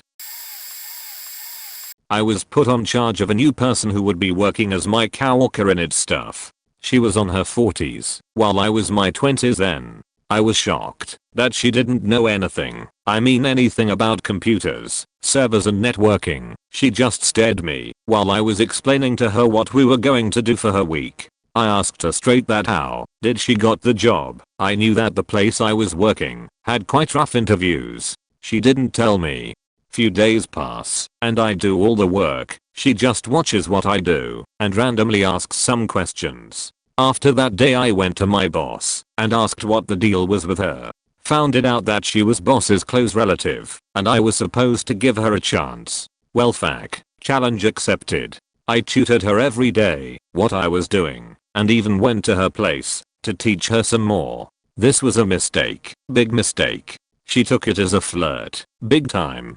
I mean she was not bad looking at all, quite the MILF without the kids. But if there's one rule I've never broken, it's never fuck with your coworker. This went on for a month or so, then I got really bad flu and had to stay at home for 3 weeks. Everything was okay with my boss. The doctors sent notifications about my condition to him. But at that time I was preparing quite big deal for the company that would probably got me at least a raise in salary or maybe even one step higher in the ladder. And of course, while I was sick, all my work was transferred to her. The deal was made, computers and servers sold, company lost around 80,000 euros with it. She had sold the hardware lower than our company had purchased it. What I had calculated was the winnings would been around 60,000 euros. Basically modernize it to this day. They bought a 1,000 euros laptop for 10 euros. The day when I got back to work was shitty as it can be. Boss had mailed me that there will be a afternoon meeting where higher ups are present and we discuss the failed deal. So there she was sitting, sobbing about getting fired. Didn't talk to her at all, was in middle of saving my own, as while gathering info and documents that what had happened. Meeting started with awkward formalities and then the higher ups gave their loss report and demanded excuse. Well, my boss had some coughing when he told them what had happened and that she was responsible for it and of course adding me as a one failure in it too. Damn boss, trying to save his own ass. She just sobbed the entire thing trough and didn't even defend herself. After my boss had said what he wanted, we took a break, and during the break the higher ups sent my boss on his way with a sobbing relative, and told me to get there by myself. Why? Well, the deal was done by me and their perspective.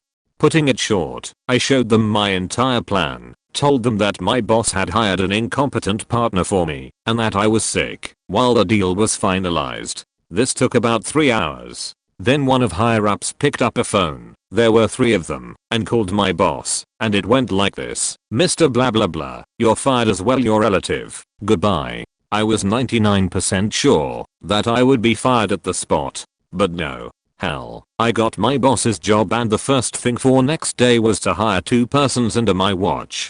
Damn, lucky me. But as I mentioned before, my ex-coworker was quite the hottie, so when she called that we should get drunk because we were fired, I accepted the offer. Being boss means you can come to office around 10 AM. Went to her place and she let it all out, emotional stuff, and she actually had learned quite a bit about computers while working and me tutoring. And it would seem that she didn't know that I got promotion. She thought I was fired too and was feeling guilty about it. Few drinks later things went towards Sech. Ended up sleeping with her. Never broken my rule about sleeping with coworker. She was fired. Morning came and I told that I need to get back to work. Her face? Priceless. TLDR. Got screwed at work due to boss's relative and got ill. At the end got promotion and banged my former coworker. The games industry tends to have its fair share of strange folks working in it. I had one person who, whenever they came in late, wanted to be physically punished for their sins. They also watched hardcore porn whilst at their desk when they were meant to be modeling some cute kids game characters. Oh, and they also decided during the pre-Christmas party let's all ML lookalikes of each other around session to send a pic of a blacked up Al Johnson as a lookalike for one of our employees. That caused a fair bit of hassle.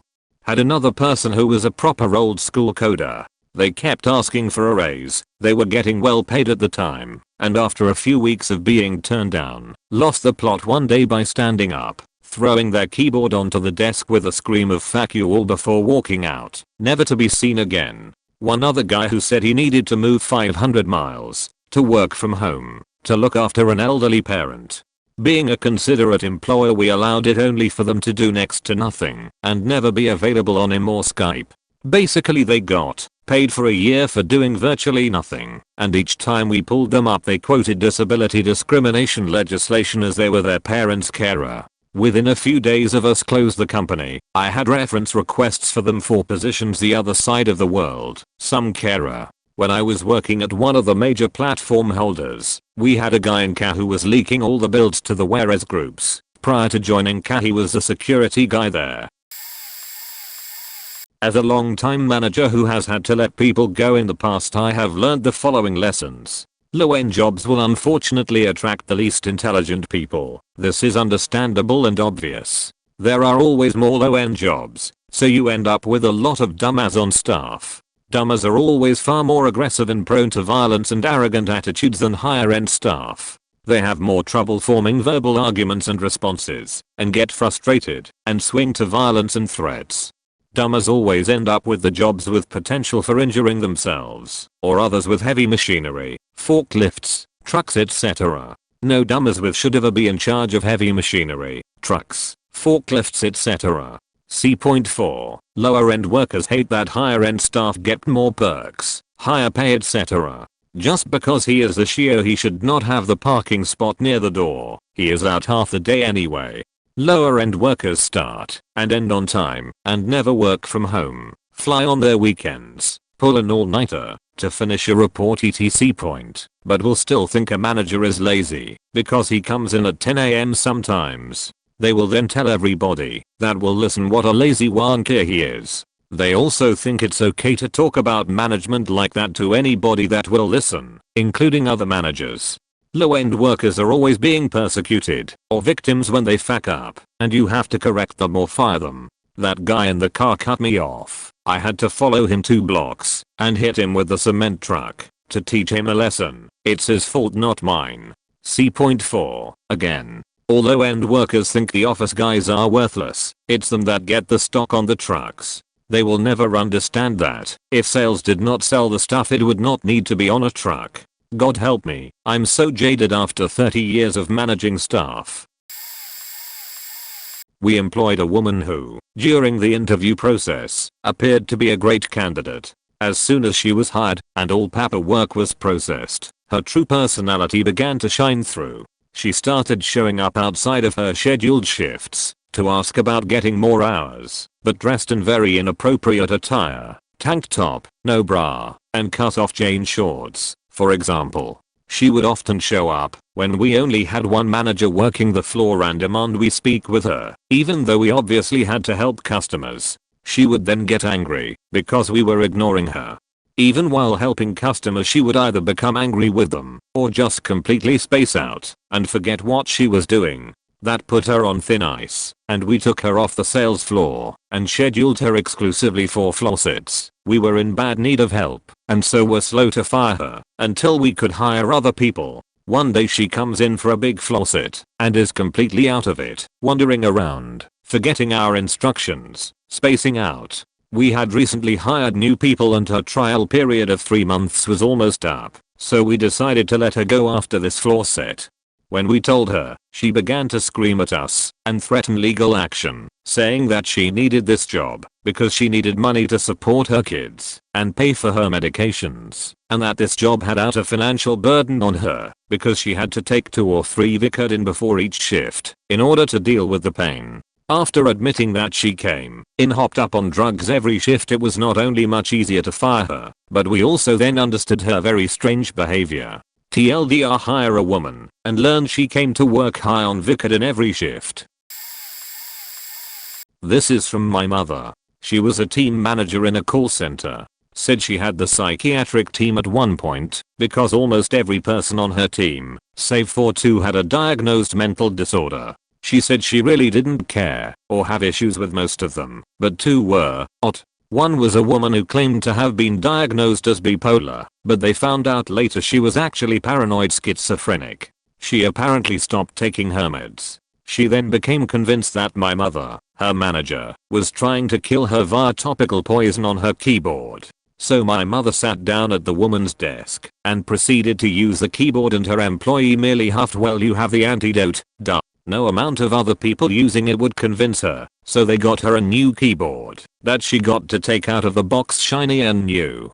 A couple of days later, someone went into the women's restroom and found her sitting in her desk chair in front of a sink looking at herself in the mirror. When they asked her if she was okay, she merely said to them in a very conversational tone, "I'm fine, just having a bowel movement." This person ran and got my mother, who went in the bathroom to find the woman making quite the mess of her computer chair. So she called the woman's emergency contact, her mother, who said, "Damn it, she's off her meds again." The woman's mother gets there and carts her off to be committed and put back on her meds, and is the one that informs my mother of her daughter's actual diagnosis. The other was a man that was also diagnosed as bipolar. My mother was convinced to use that as an excuse to get away with stuff, though. He had no concept of personal space and would invade other people's on a near daily basis. He loved to sneak up on people and look over their shoulders and then startle them by pointing out mistakes or whatnot they were making. He also had a tendency to scope people to find out their passwords and then log on as them and change things. That is what got him fired. Other people were being written up or even threatened with firing for making changes to people's credit accounts until they noticed that pretty much everyone was able to point at how they were logged out on their phone for break at the time. So they started looking at security footage of the floor from those days and times and saw that every single time he was waiting until someone left their desk, logging in, mucking with things, and then logging off. He got fired post haste and then sued, claiming he was fired due to his mental illness and it was discrimination. He lost, of course, as soon as the security footage was shown. I have had a lot of the same problems over and over with employees: chronic lateness and chronic calling in sick, wanting days off to take care of personal business all the time, such as getting their car fixed, or minor home repairs, or babysitter/dog sitter/personal relationship instability. Generally just not comprehending that real life isn't like TV, where you just show up for work for a minute here and there when there's nothing else going on in your life. Also the boundary pushers. I'm pretty lax on dress code. I don't mind colorful hair, artful tattoos and interesting fashion, but if you want your face spiked up like a pincushion and shirts with aggressive, sexual, or offensive stuff on them, you need to do that after hours, because it chases away customers. You gotta at least look friendly and not intimidating, however alternative you want to be, and some people just don't seem able to accept that there exists some social norms, and you have to not upset the social norms too much, or customers won't give you their money and thus, you will not continue to have a job if we can't pay you anymore. Also people who want their work hours adjusted or shortened to allow them time to walk or bike to work. I'm happy for you and admire your commitment to your health and or the environment or whatever, but that doesn't mean I'm going to pay you for 40 hours when you're only working 30. Also, please don't make me talk to you about your hygiene and tell your faking boy/girlfriend/wife/mother to call you at home, not at work. Unless it's an emergency, of course, or at least not almost every day. Also, you can internet all you want when there's nothing going on and the side work is all caught up, but you better not be a whinniers when something actually needs to be done. And don't be staring at the screen when there's customers around. They don't want to feel like they are interrupting you, so don't make them feel that way. Not a boss, but an assistant manager at a gas station. I worked with a real winner, let's call him Bob. Bob was literally the most irritating, two-faced scumbag I have ever met. When you were around, he was obnoxiously friendly, over the top. He liked to sing songs, but at your name in, for instance, Little Walking Down the Street. When you were away, he could not stop talking shit about you. He worked nights and I asked the other night employees if he ever talked about me. They both laughed and said, "Dude, you are the topic of conversation." Turns out, Bob wanted my job and thought getting a promotion worked like Roman emperors. He kept trying to get me fired, wouldn't do a job and blame it on me, spread rumors I was stealing etc.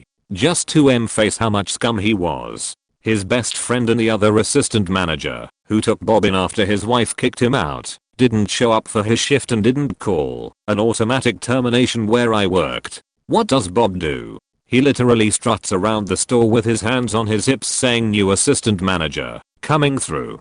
Thankful, he got fired and arrested. He ended up attempting to steal $15K because our manager forgot to lock the safe. He got chased by the police and sent to jail. He'll never work a job handling cash again. I should feel bad, but I really don't.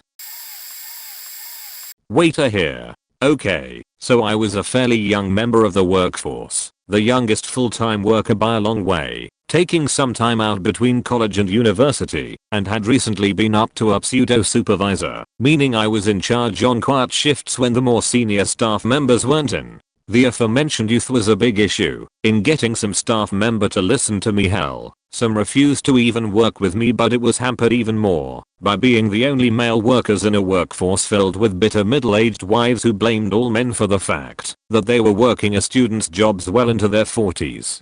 Anyway, on one shift, we had a surprise table of 16 people book.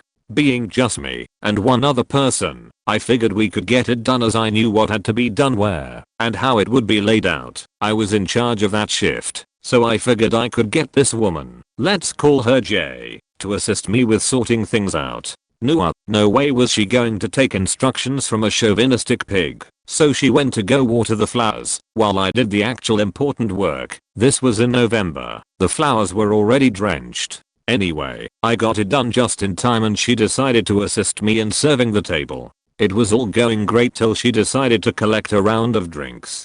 Fair enough, but she decided to lean right across the table to give people drinks. FYI, terrible practice to do that, and she knocked over the candles sitting in the center of the table in the process. This of course caught fire to the tablecloth with all the people surrounding it. Now here's the kicker. I'm still getting food from the kitchen, and I walk out just in time to see her trying to pat it out with napkins. They of course also catch fire. Miss J then decides it's a great idea to try and put it out with the drinks on her tray. Seeing as this was a restaurant combined with a pub, it was primarily strong alcohol, which only made it angrier. By this time, I'm at the table, and I put it out with my hand. It was really bloody hot. My hand was splashed with burning alcohol too, just to add insult to injury, and I'm left unable to do shit for a few weeks. I left shortly afterwards with the promise of unlimited free drinks whenever I come back to visit. It's not that I hated her, well actually, I did.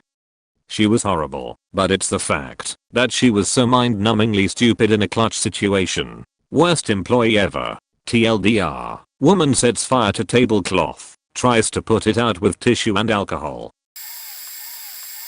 I was a shift manager with a shitty boss once. I was 16 and applied for a job at a major ice cream kingdom. The creeper owner hired me before I even filled out the application, probably because I was only expecting to fill out an application and had worn short shorts and a tank top and had huge boobs for a teenager. I was a great employee, always 15 minutes early, always cleaning, could pick up new tasks easily, and one of the few people who could run both the counter and drive-through at the same time successfully. It was maybe 2 months before I was promoted to shift manager. Over the course of the next 4 months, the boss tried repeatedly to get in my pants. He would even try getting the other girls to go home early, so I would have to close by myself with him in the store. Thankfully the other girls knew better and always said they needed the money or didn't mind staying their full shift. One morning I go into work to open by myself. Per usual, everything goes fine. One customer came to the window and one to the drive-thru. I'll let them both know that it will be a minute before I can complete their orders because I had just opened and the ice cream wasn't even cold enough to serve. Drive-thru customer came to the window and all three of us had a great conversation while we waited, got their orders taken care of, and went about our business. The next day I come in for my afternoon shift and the assistant manager pulls me aside and asks me what happened the day before. I have no idea what she's talking about. She shows me a letter that was dropped off saying that they were a customer who came to the drive-thru and I yelled at them saying that we weren't open yet and that they came to the walk-up window and that I continued to yell at them and slammed the window shut. They waited until I could get their order, and when I did, I was snotty and slammed the window shut again. I told the assistant manager that it wasn't true and she could watch the tapes. She said the manager didn't care and that he couldn't have me as an employee with that kind of a complaint on me and that I had to leave immediately and bring back my uniform shirt later. I said fuck it, took off the uniform shirt right there and handed it to her and walked out in my bra. TLDR was fired by a creepy boss because he couldn't get in my pants. Edit, spacing. Not a boss, but still a good story. I work as an on-site technician at a large site. There are about 10 of us on site and we usually deal with separate areas. However, we have no supervisor or manager on site. Because of the way a new ticketing system was set up, some of the techs had to email tickets to other techs in order for them to get it. So one guy comes in, and he's worked phone support before, but he's new to the on-site thing. We try to train him as best we can, but he always has some sort of issue. He couldn't even do the most basic of tasks that he had be repeatedly shown. It got to the point where the guy who had to email him his tickets would just do many of them himself, in addition to his own, because he knew he'd have to go redo them anyways if he sent the new guy. I later found out he just started doing all of the new guy's tickets. So I don't see him for a while. Not a big deal, since we didn't really have a central location on site. And all of a sudden I get a call from my off-site manager asking me how long since I've seen him. I say probably a couple of weeks, though I realized it was over a month afterwards, and he thanks me and says bye. From what I gather, the new guy basically just stopped showing up on site. Not that I blame him. He had nothing to do but sit around waiting for a ticket that would never come. But he still submitted hours for a full day of work, no clock in process, no managers on site, etc. I was worried they'd start to implement a draconian tracking process, but fortunately my boss saw it as a one-time thing. I mean, I could understand showing up, doing nothing but surfing the web all day, because you weren't given any tickets, and submitting hours for it. I can understand if you just stop coming in because you weren't given anything to do. But not coming in and submitting hours? That's just going too far.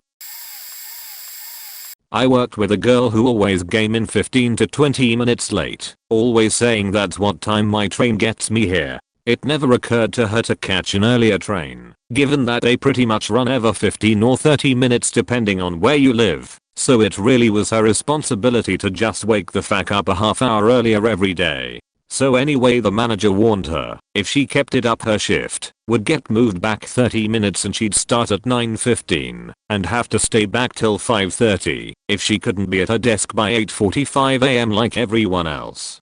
Keeping in mind this was a call center where the lines closed at 5 p.m. So she'd pretty much be staying back just to do busy work, but this was a compromise offered if she couldn't get in on time. She cried bloody murder about how it was fair he wasn't keeping her back an extra half hour. She honestly couldn't comprehend how it wasn't okay to roll into work late and expect to get paid for it. Of course, she never got to work on time, not even once. The very next day she was late as usual and my manager gave her this look as she rolled in, like seriously, and she tried to explain it really wasn't her fault this time and she would have been in on time, if not for reasons.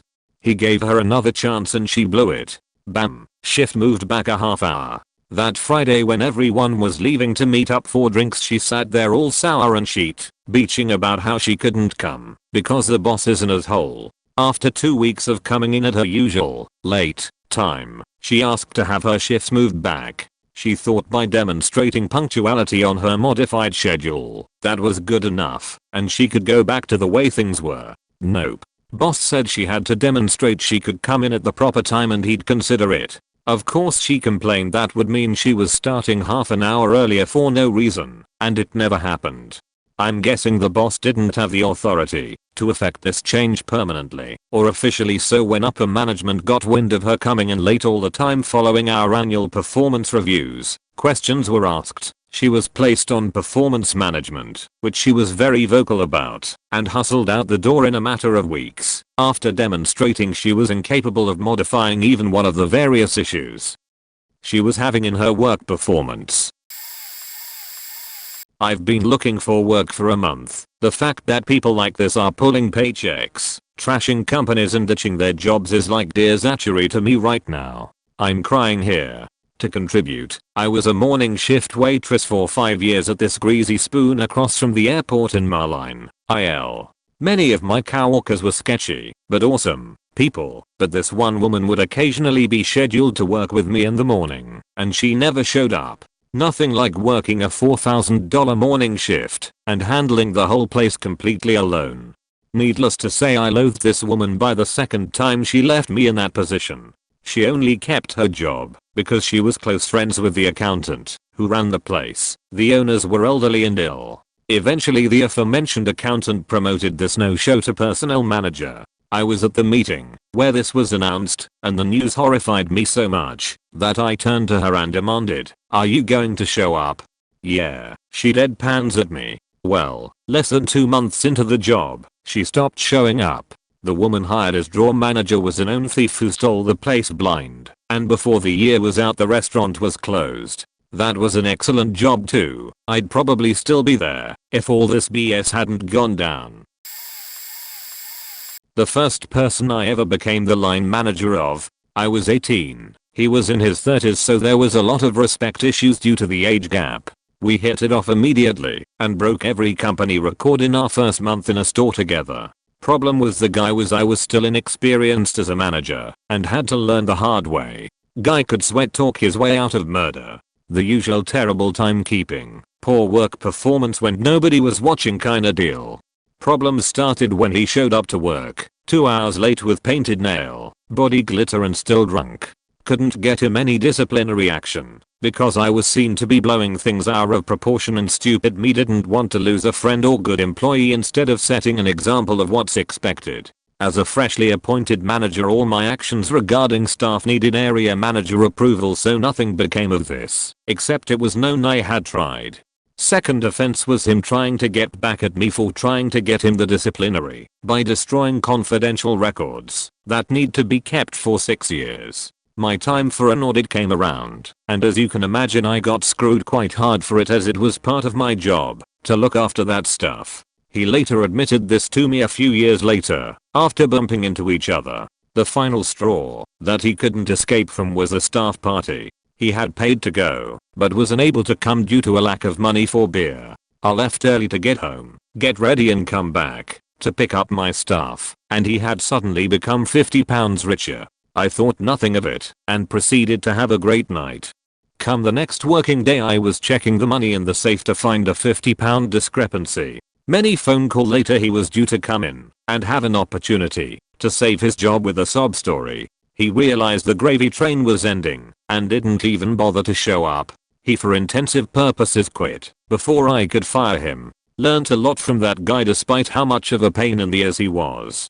Being young and in a position over someone older always brings out hostility, and the only way to bring it under control is to make it clear from the start you're the boss first. I went in trying to befriend an employee, trying to be the boss everyone wants, instead of being the boss who would kick him out, and it bit me in the ass when I tried to do anything different. Not a boss, but this was a story about my bosses. I use the term bosses in quotations because they don't deserve a real title. The owner was the boss that hired me. She had clearly never run a restaurant before. She was clueless, talked down to most of her employees, and generally made me feel like crap. Granted, this was my second job, and I was just using it as extra income because it was the summertime and I wouldn't have done much else with my time. So I'm preparing food on my first day, and she pulls me aside to tell me the protocol for breaks. She clearly outlines to me, during your break, come out to this table and eat your free employee meal. You can cook whatever you want, but just don't go overboard.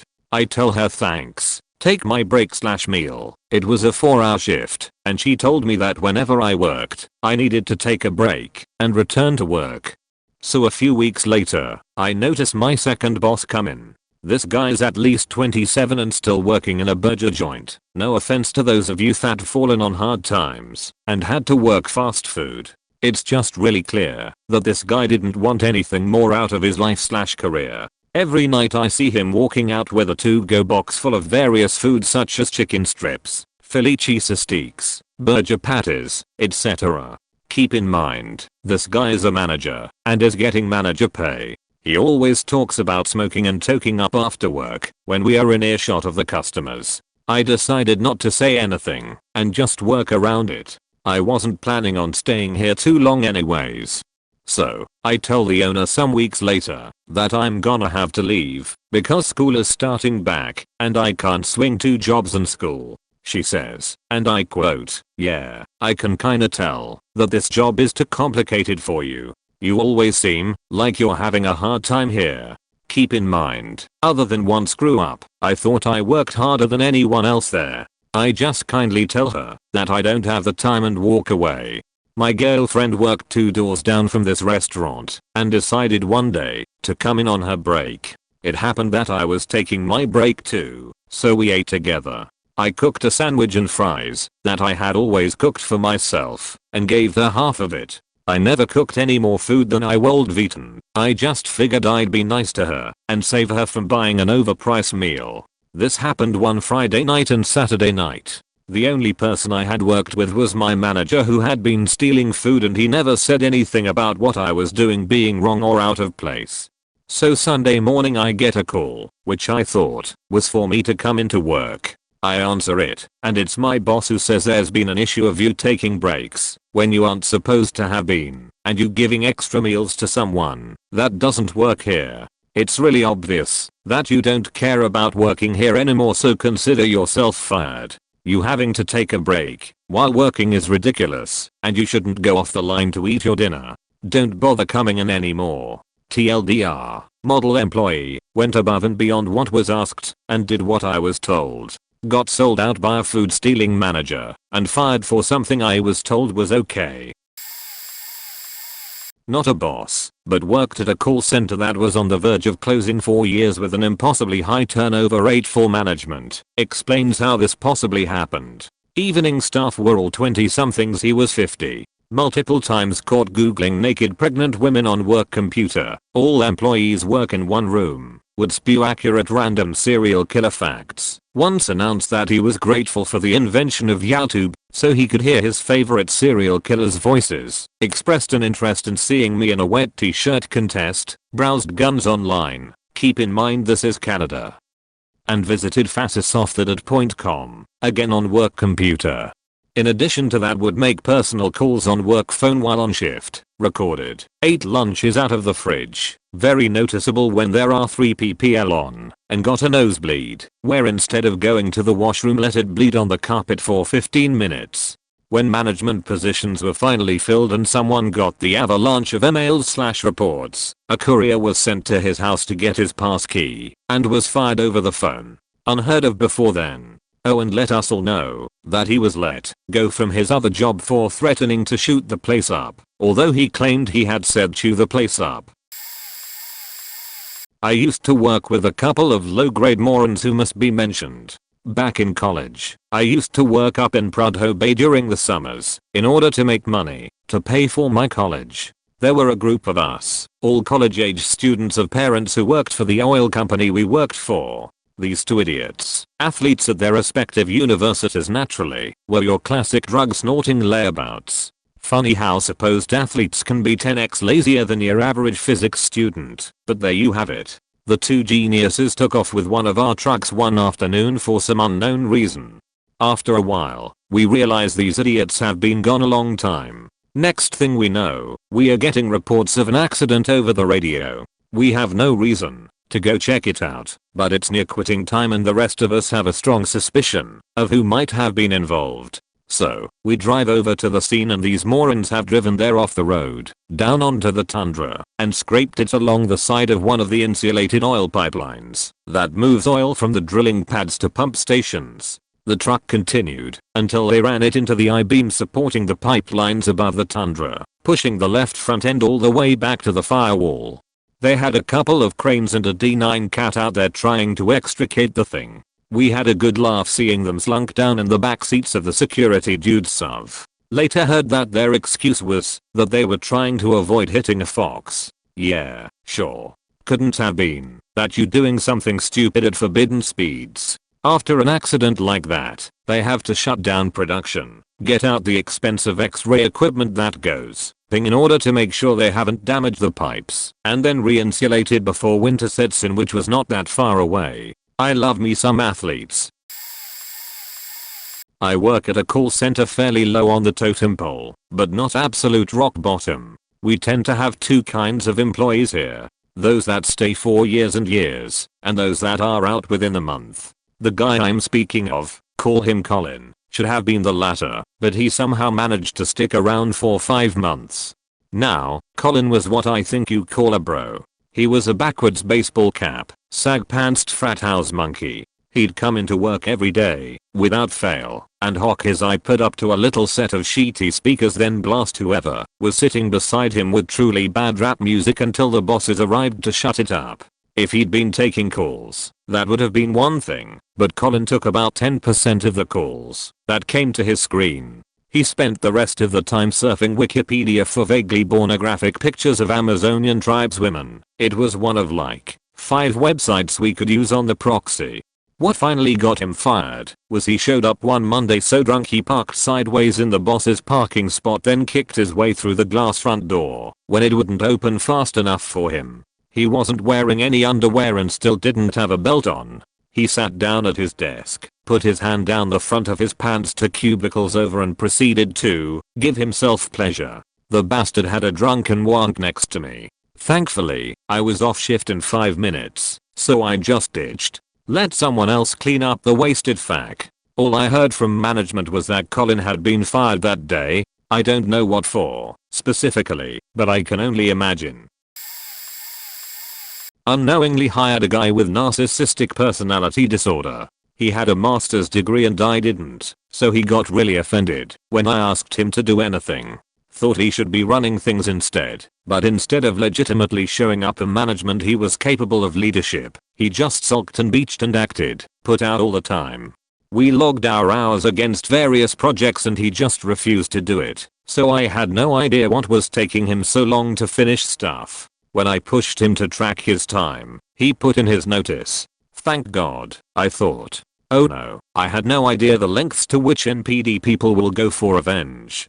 On his last day, he sent an email to my boss accusing me of sleeping with my employees and doing hard drugs in my office. Luckily everyone knew he was a nutcase by then, but I did attend quite a few meetings with upper management and hours to explain about him and to deny the allegations. Never again. Hiring managers: if someone is extremely charming and confident, ask leading questions to verify resume details. Ask why/he left other jobs. See if there's a defensiveness that strikes out like a snake at very little provocation. You do not want one of these folks on staff. I was 25 and given a management job for the first time, running a satellite office/warehouse about 90 miles from the main office. We get deliveries every morning from the main office and the driver's only job is to drive the truck up and down New Jersey, help unload, and drive back up. The warehouse was a typical warehouse full of heavy metal parts and the such. The driver showed up on his first day. He had a second person in the truck for the first few drives, in flip-flops, and I knew right off the bat, this guy was not going to last, and I told my supervisor, one step below the company's owner, that this guy will end up costing us money. Over the course of 2 months, this guy would get lost every once in a while, driving the exact same route every single day. Anytime we'd ask him to wait a couple of minutes, he'd get puffy and impatient. He'd drive the truck down roads where they are clearly marked as no business trucks allowed. Every driver carries a company issued phone with the walkie-talkie feature, and when I would buzz him with a question, he'd pretend not to understand English. He was a native Spanish speaker, but definitely spoke enough English to get by. Sure enough, 2 months later, company fired him when we found out that he had been accruing a ton of tickets varying from running traffic signals, illegal turns, speeding, all the way to driving the truck down a parkway. Parkways are highways that forbid commercial trucks, and there are plenty of signage that states this rule. Also, we finally looked at his phone's records and sure enough, constant long distance calls to his country of origin. About a decade ago, I was managing what was at the time the busiest subway in the region. The store was built into a mall food court, and the owners of the franchise were hands-on with a lot of the hiring at the time. A lot of the kids they hired were in high school, which is perfectly fine. But one of them was particularly bizarre. I couldn't have him taking orders or dress sandwiches because he moved slow and communicated poorly, and he could never remember the correct formula for sandwiches. I couldn't have him cut bread because he would frequently cut his fingers in the process. I couldn't have him on the register because he couldn't find the buttons on the screen. I eventually stuck him in the back, where he would fail at washing dishes, which was fine, because we really only needed them a couple of times a day to restock. I remember taking the time to train him on vegetable prep. I was going over the processes, and at some point, a song he was familiar with came on the radio. He interrupted me to tell me that he loved the song that was playing. Okay, fine. I tried to continue speaking to him about his job when he interrupted me again to ask if I knew who it was on the radio. I honestly didn't know. He then interrupted a third time to have me guess who it was. I told him that I didn't care. I remember that one day I started getting phone calls at the store from his guidance counselor at school, whom he decided to complain to about his job. I had started to schedule him fewer hours, simply because we could not deal with him, and we could not transfer him to another store. I remember being reasonable with him, and asking him about it the next time I saw him. I consider myself to be pretty laid back, but it is pretty annoying when someone wants to complain about you, and has someone else fight their battles. Probably the best part was that he came in with these homemade Subway flashcards he had made for practicing sandwich formulas at home. The funny thing about it was that he didn't know the formulas to begin with, and the flashcards he was memorizing were wrong. I don't remember his name, and I'll probably never know what he ended up doing in life. The worst employee I had to deal with was my own best friend. I was a front-end supervisor at a grocery store in high school. My buddy actually helped, got me the job. However, he was just a bagger. I worked my way up from bagger to supervisor. Anyway, once I became supervisor, he took heavy advantage of it. He never showed up on time to begin with, and he would always forget his hours. His thing would be to call up work and ask me when he was supposed to be in next. When I told him he was supposed to be in over an hour ago, his response would be something like, "Oh, damn. I'll be in an hour or so then." His other thing would be to ask me to take it easy on him in regards to chores that had to be done, putting back items, getting carts, cleaning, etc. because he was tired. He would also frequently call in late when he knew I was working. He also begged me to repencil the break schedule so he could go on breaks earlier at times. I never did him any favors and told him that outside of work we were friends, but at work, we were co-workers. Nothing more. The dumbest thing that he did was call out of work because he was sick. He then showed up to do some shopping later that day with a few friends. He walked up to talk to me and just bullshit with me, completely oblivious to the fact that he called in sick only a few hours before.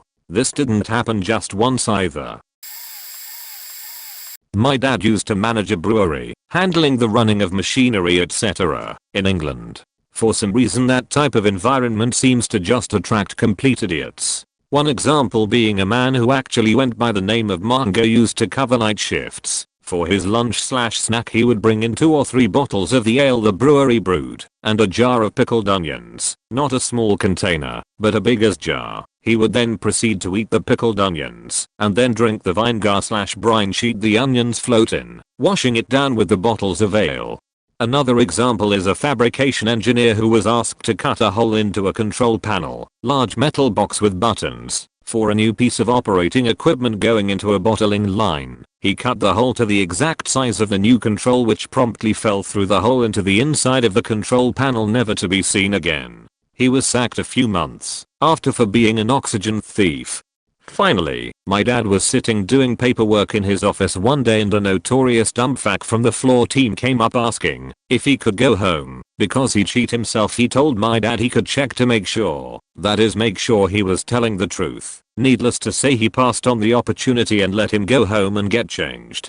TLDR, don't work in breweries because people ask you to look into their shat pants.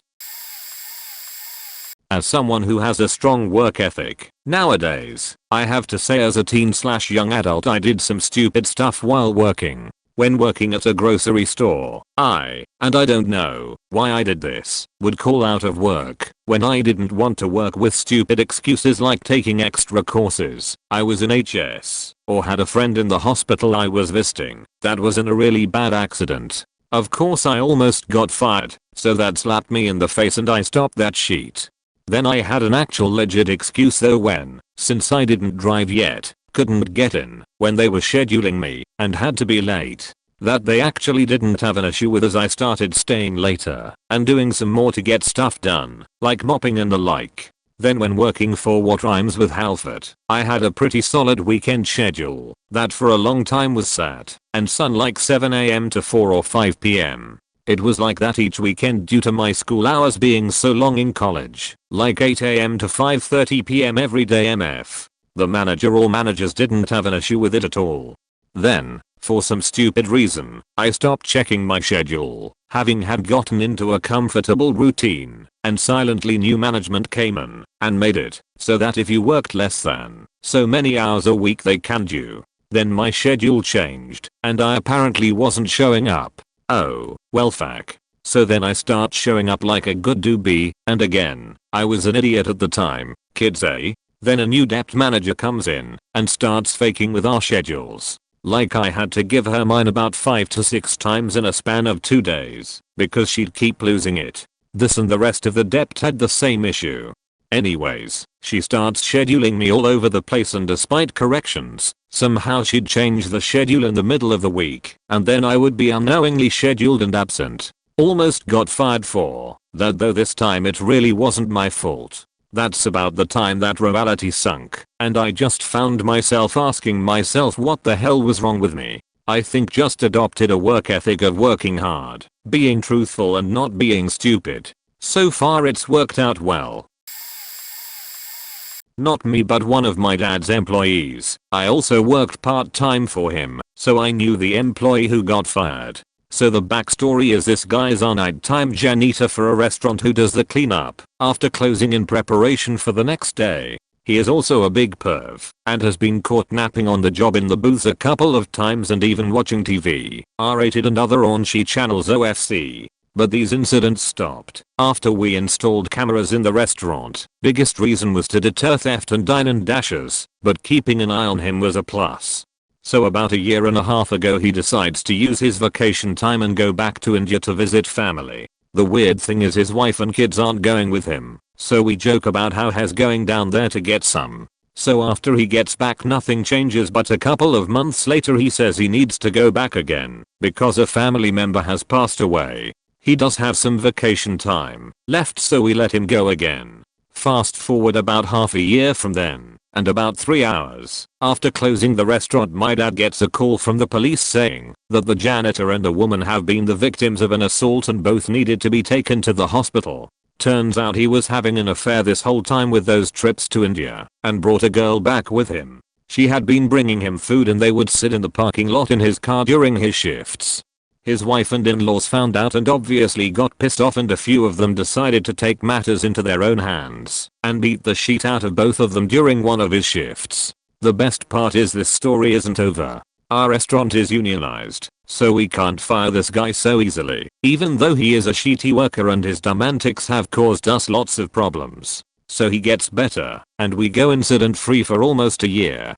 So we go to about 2 months ago where my dad gets a call from the janitor saying there's a problem with some appliances. My dad simply says, okay, don't do anything, we will let the electricians deal with it tomorrow. The janitor insists it will be an easy fix, but my dad adamantly says no. As you can guess he didn't listen. We get a call about an hour later from the fire department saying there was a fire at the restaurant. The circuit breaker was completely fried, and we had no power for the next day and a half. Luckily there was no damage anywhere else, but the cost of repairs alone was almost $10,000, adding in the loss of sales for a day and the food we had to toss because we couldn't refrigerate it.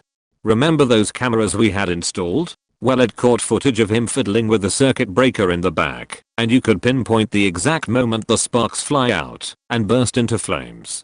That idiot's burnt his hand as a result and we finally had grounds to fire him. After all was said and done we thought it was over.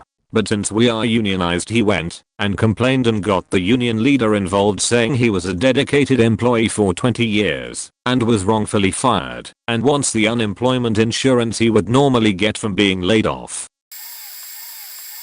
Does worst boss make the list? I worked for a building and renovation company as a receptionist. I was 18 to 19 at the time and was pretty much fresh out of school. I did my best, but was constantly harassed by the old beast in charge. She was the company accountant and a horrid old woman. She was training the old receptionist as a junior accountant and had a secretary. Being the noob I would ask them why she was being so nasty to me, screaming at me for no reason, like clicking send error report if it came up on the screen. They would just say she was like that to them, and it would settle down. All the builders that came in the office were timid around her and would sympathize with me about how vicious she was.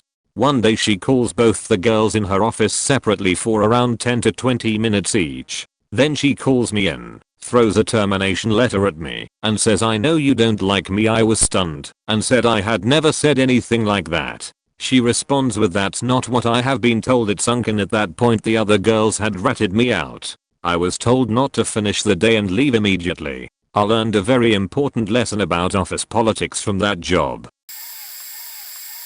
Worked with a colleague that took more days of sick than anybody I've ever known. We both worked on a team of about 6 people for a large financial company and each had to cover her work for days off sick, long lunches and all sorts of daily excuses. Over the course of a year it pretty much drove us all crazy and needless to say she didn't have many friends at work. Our boss refused to fire her because he was too concerned about ours coming down on him as she had confessed to having serious diabetes. Eventually, after taking at least a day off a week for about 6 months and claiming she felt victimized because of everyone being crazy tired of her, she stopped coming in and got signed off by a doctor for 3 months. A few weeks go by and then someone spots her working in a local pub pulling pints as a barmaid. Boss at work still refuses to fire her as he claims she's not doing anything wrong as she's only signed off from her day job and can do what she likes outside of it.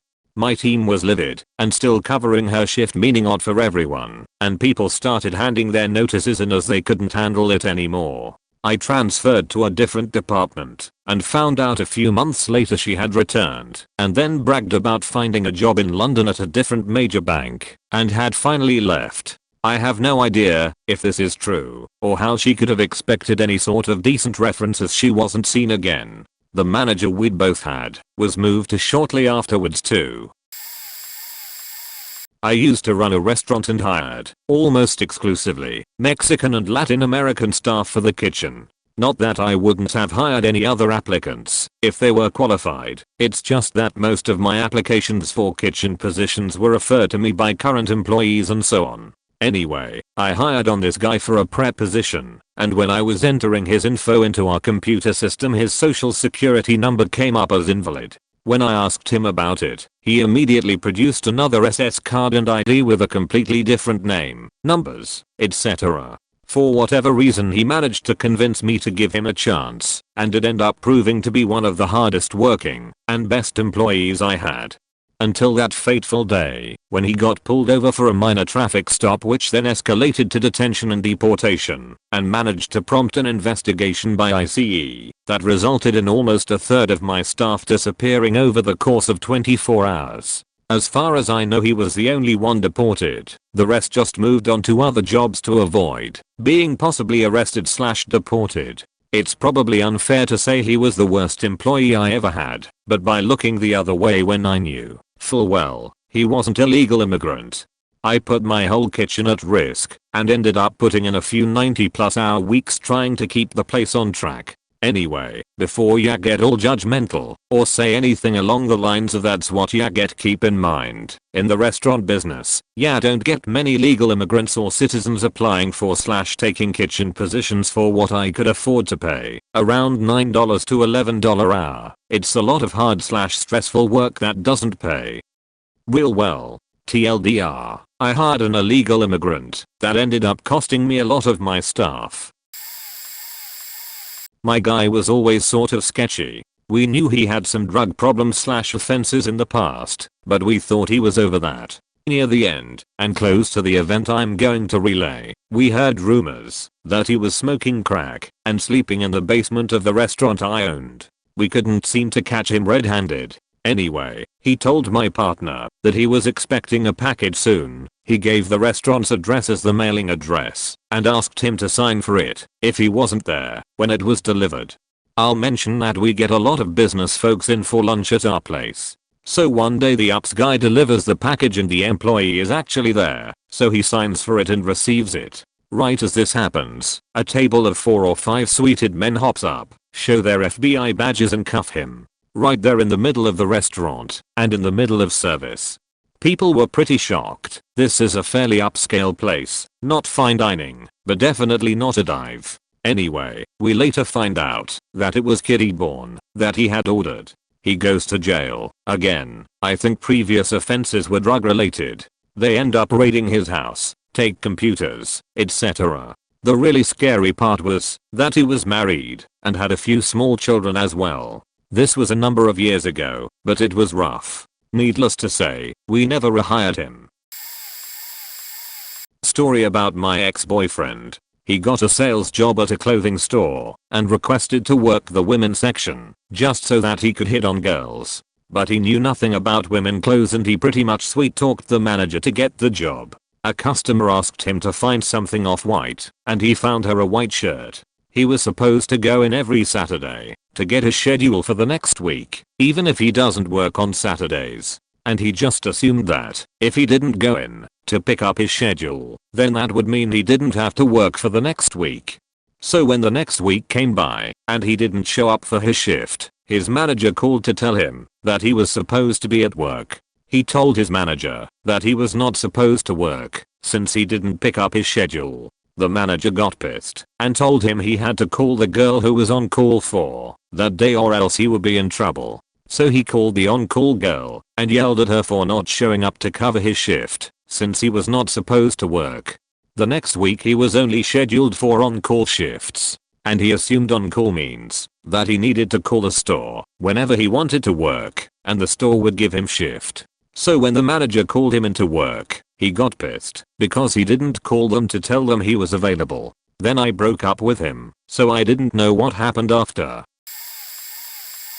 I'm not a boss, but I got a couple of good ones. In my teens I spent a summer with my uncle in New York City. I got a job in a restaurant my uncle did it, and accounting software for. My uncle lived in the same building where the restaurant was and was friends with the owner, who was the landlord as well. It was a small place, with a sports theme and maybe 3 or 4 waiters and staff. One of the waiters, whom we'll call Steve, was one of those guys who have been waiters forever. He was competent, punctual, and honest. Or so it seems. One of my tasks was to open the restaurant in the morning for the incoming employees. One morning I got to the restaurant and found the back door open and the lights on. I got scared shitless and ran back to ask my uncle to help me figure out if anything was wrong.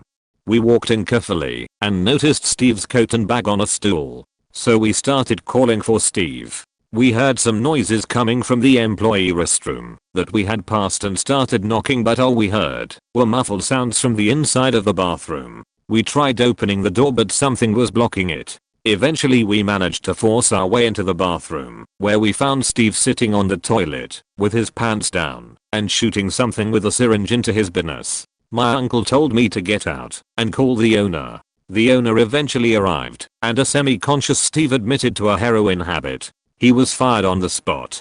The owner figured out later that Steve had stolen a set of keys and had been doing this, among other things, like stealing, etc. He liked the guy though, so he never pressed any charges. In my current job we had to deal with 3 different guys. Bob was argumentative, lazy, and bonkers. He had several weird habits, like surfing the web all day long for wedding stuff, tuxedos, catering, bridal dresses, etc., or ninja stuff, gear, suits, videos, etc. Whenever he was asked to do anything he would argue the need to do it until people would get tired and get someone else to do it. One day he showed up with the rear view mirror of a car and proceeded to put atop his rather large court monitor so he could make sure he would not get caught surfing the web. When he figured out our boss was onto him, he quit in a huff. Current job, guy-2. Ron was a mild-mannered southern gentleman who did not do shit at work. While everybody was busy getting stuff done, he would fuck around with very minor tasks until deadlines approached. Then people would either offer to finish them for him or would reassign the tasks. This guy printed every single email he came across, no matter how minor or unrelated to projects, and put them in binders. His demise came when our boss asked him to complete a task. He got all pissed off, very of character for him, and told my boss that he was protected by one of the principals in our company and therefore untouchable. My boss told the principal, and the next morning, Ron was shown into the conference room upon arrival. He was let go and made to sign a letter about the cause for his dismissal.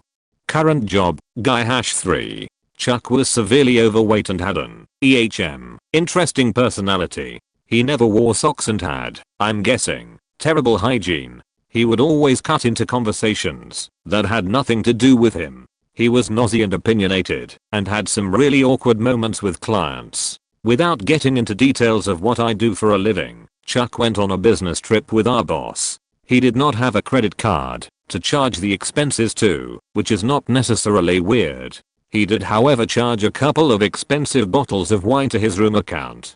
My boss had used his card to pay for the room, so he noticed the charge immediately. Additionally, he asked a federal employee if he could buy a very uncommon hat that was part of said federal employee's uniform. He was very insistent despite being repeatedly rebuffed, all in front of our boss. Needless to say, he was let go the next week. Edit, for clarity and some typos.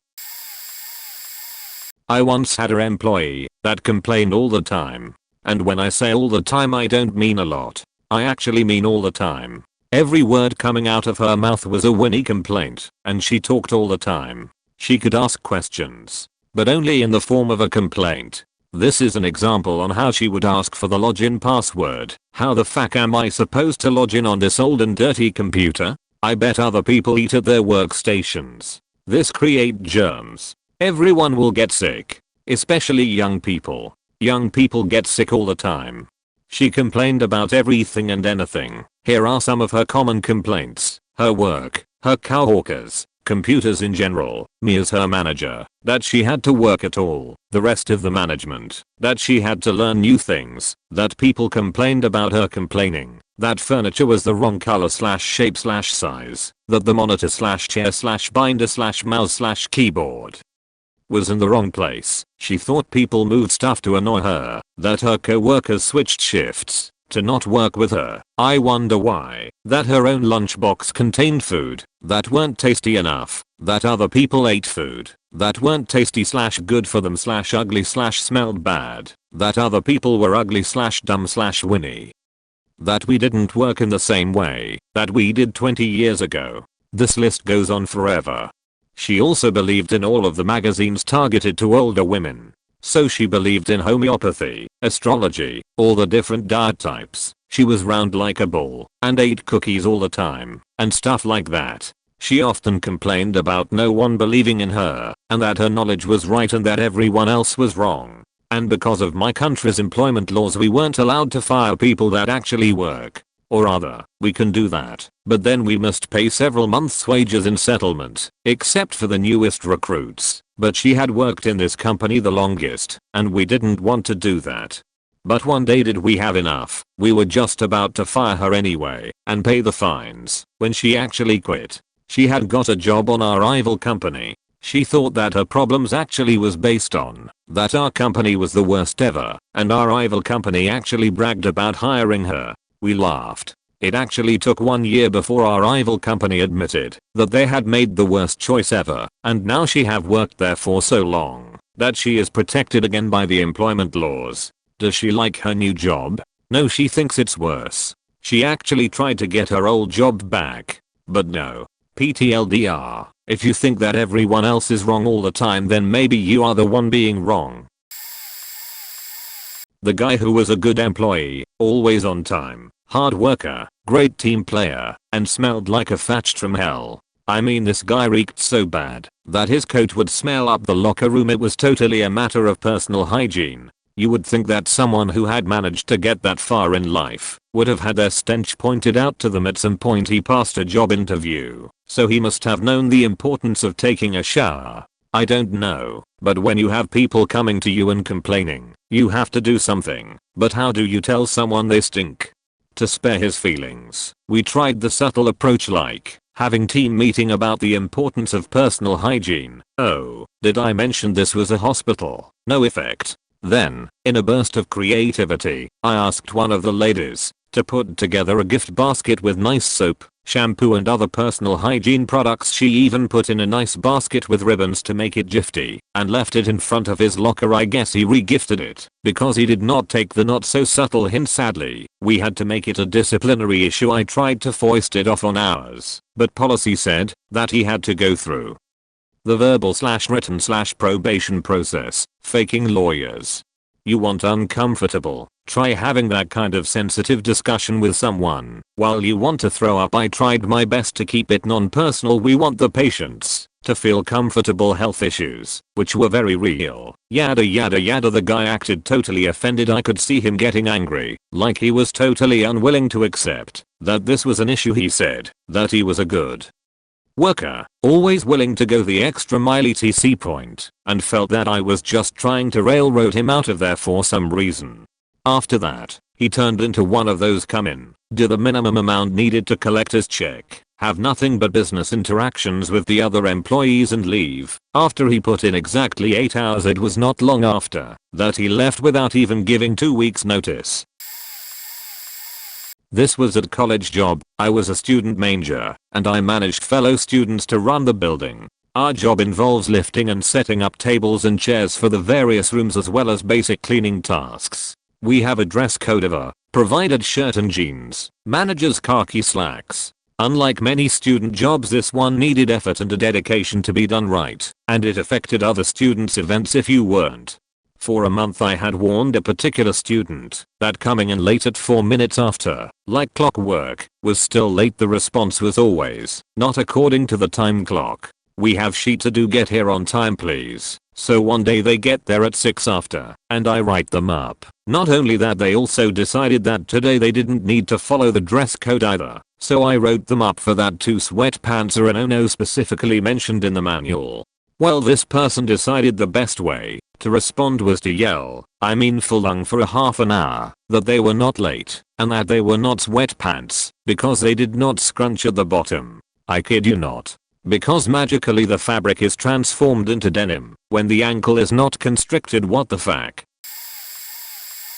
I work in the office over cashiers at a grocery store. Though I'm not a manager, I basically feel like I have to babysit most of these people. Out of nearly 20 I could count on one hand the ones I don't have any problems with and have fingers to spare. One in particular is a 30-plus-year-old woman with the mind of a 16-year-old. She only seems to act that old because she has a 13-year-old daughter. In my mind, that is only out of necessity of needing to be more mature than her child. She will constantly ask to go home early, is one of our more frequent call-ins, and then has the gall to complain about her hours at the end of the month. She is one of the worst cashiers. There have been times when I've closed and worked with her for 2 hours that she has made more mistakes and called me out to her register more than all the rest of the cashiers combined for the whole night, including the ones that can't scan beer. There are more, but I can't think of any specifics right now. This one is the other way around. I had a manager at a crappy fitness center job during college who generally treated everyone who worked for him like dirt, with the exception of a few favored workers. He would constantly mill around the building looking for workers to give pointless tasks to. Our job title was roamer and we were supposed to be walking around helping the members use the equipment. He'd see us walking and be like, hey, go out front and shovel the sidewalk again. We've had one over 16 inches of snow and stuff like that. I can remember one time that he asked me to get a rake and rake the fake grass on the indoor soccer field. It was the stupidest thing ever. Well, it ends up that he was skimming money from admissions to sports events at the facility. He was also running a lawn care business using employees who were on the clock at the fitness center and pocketing the profits. He never asked me to participate. I imagine that's because he knew I'd rat him out without a second thought.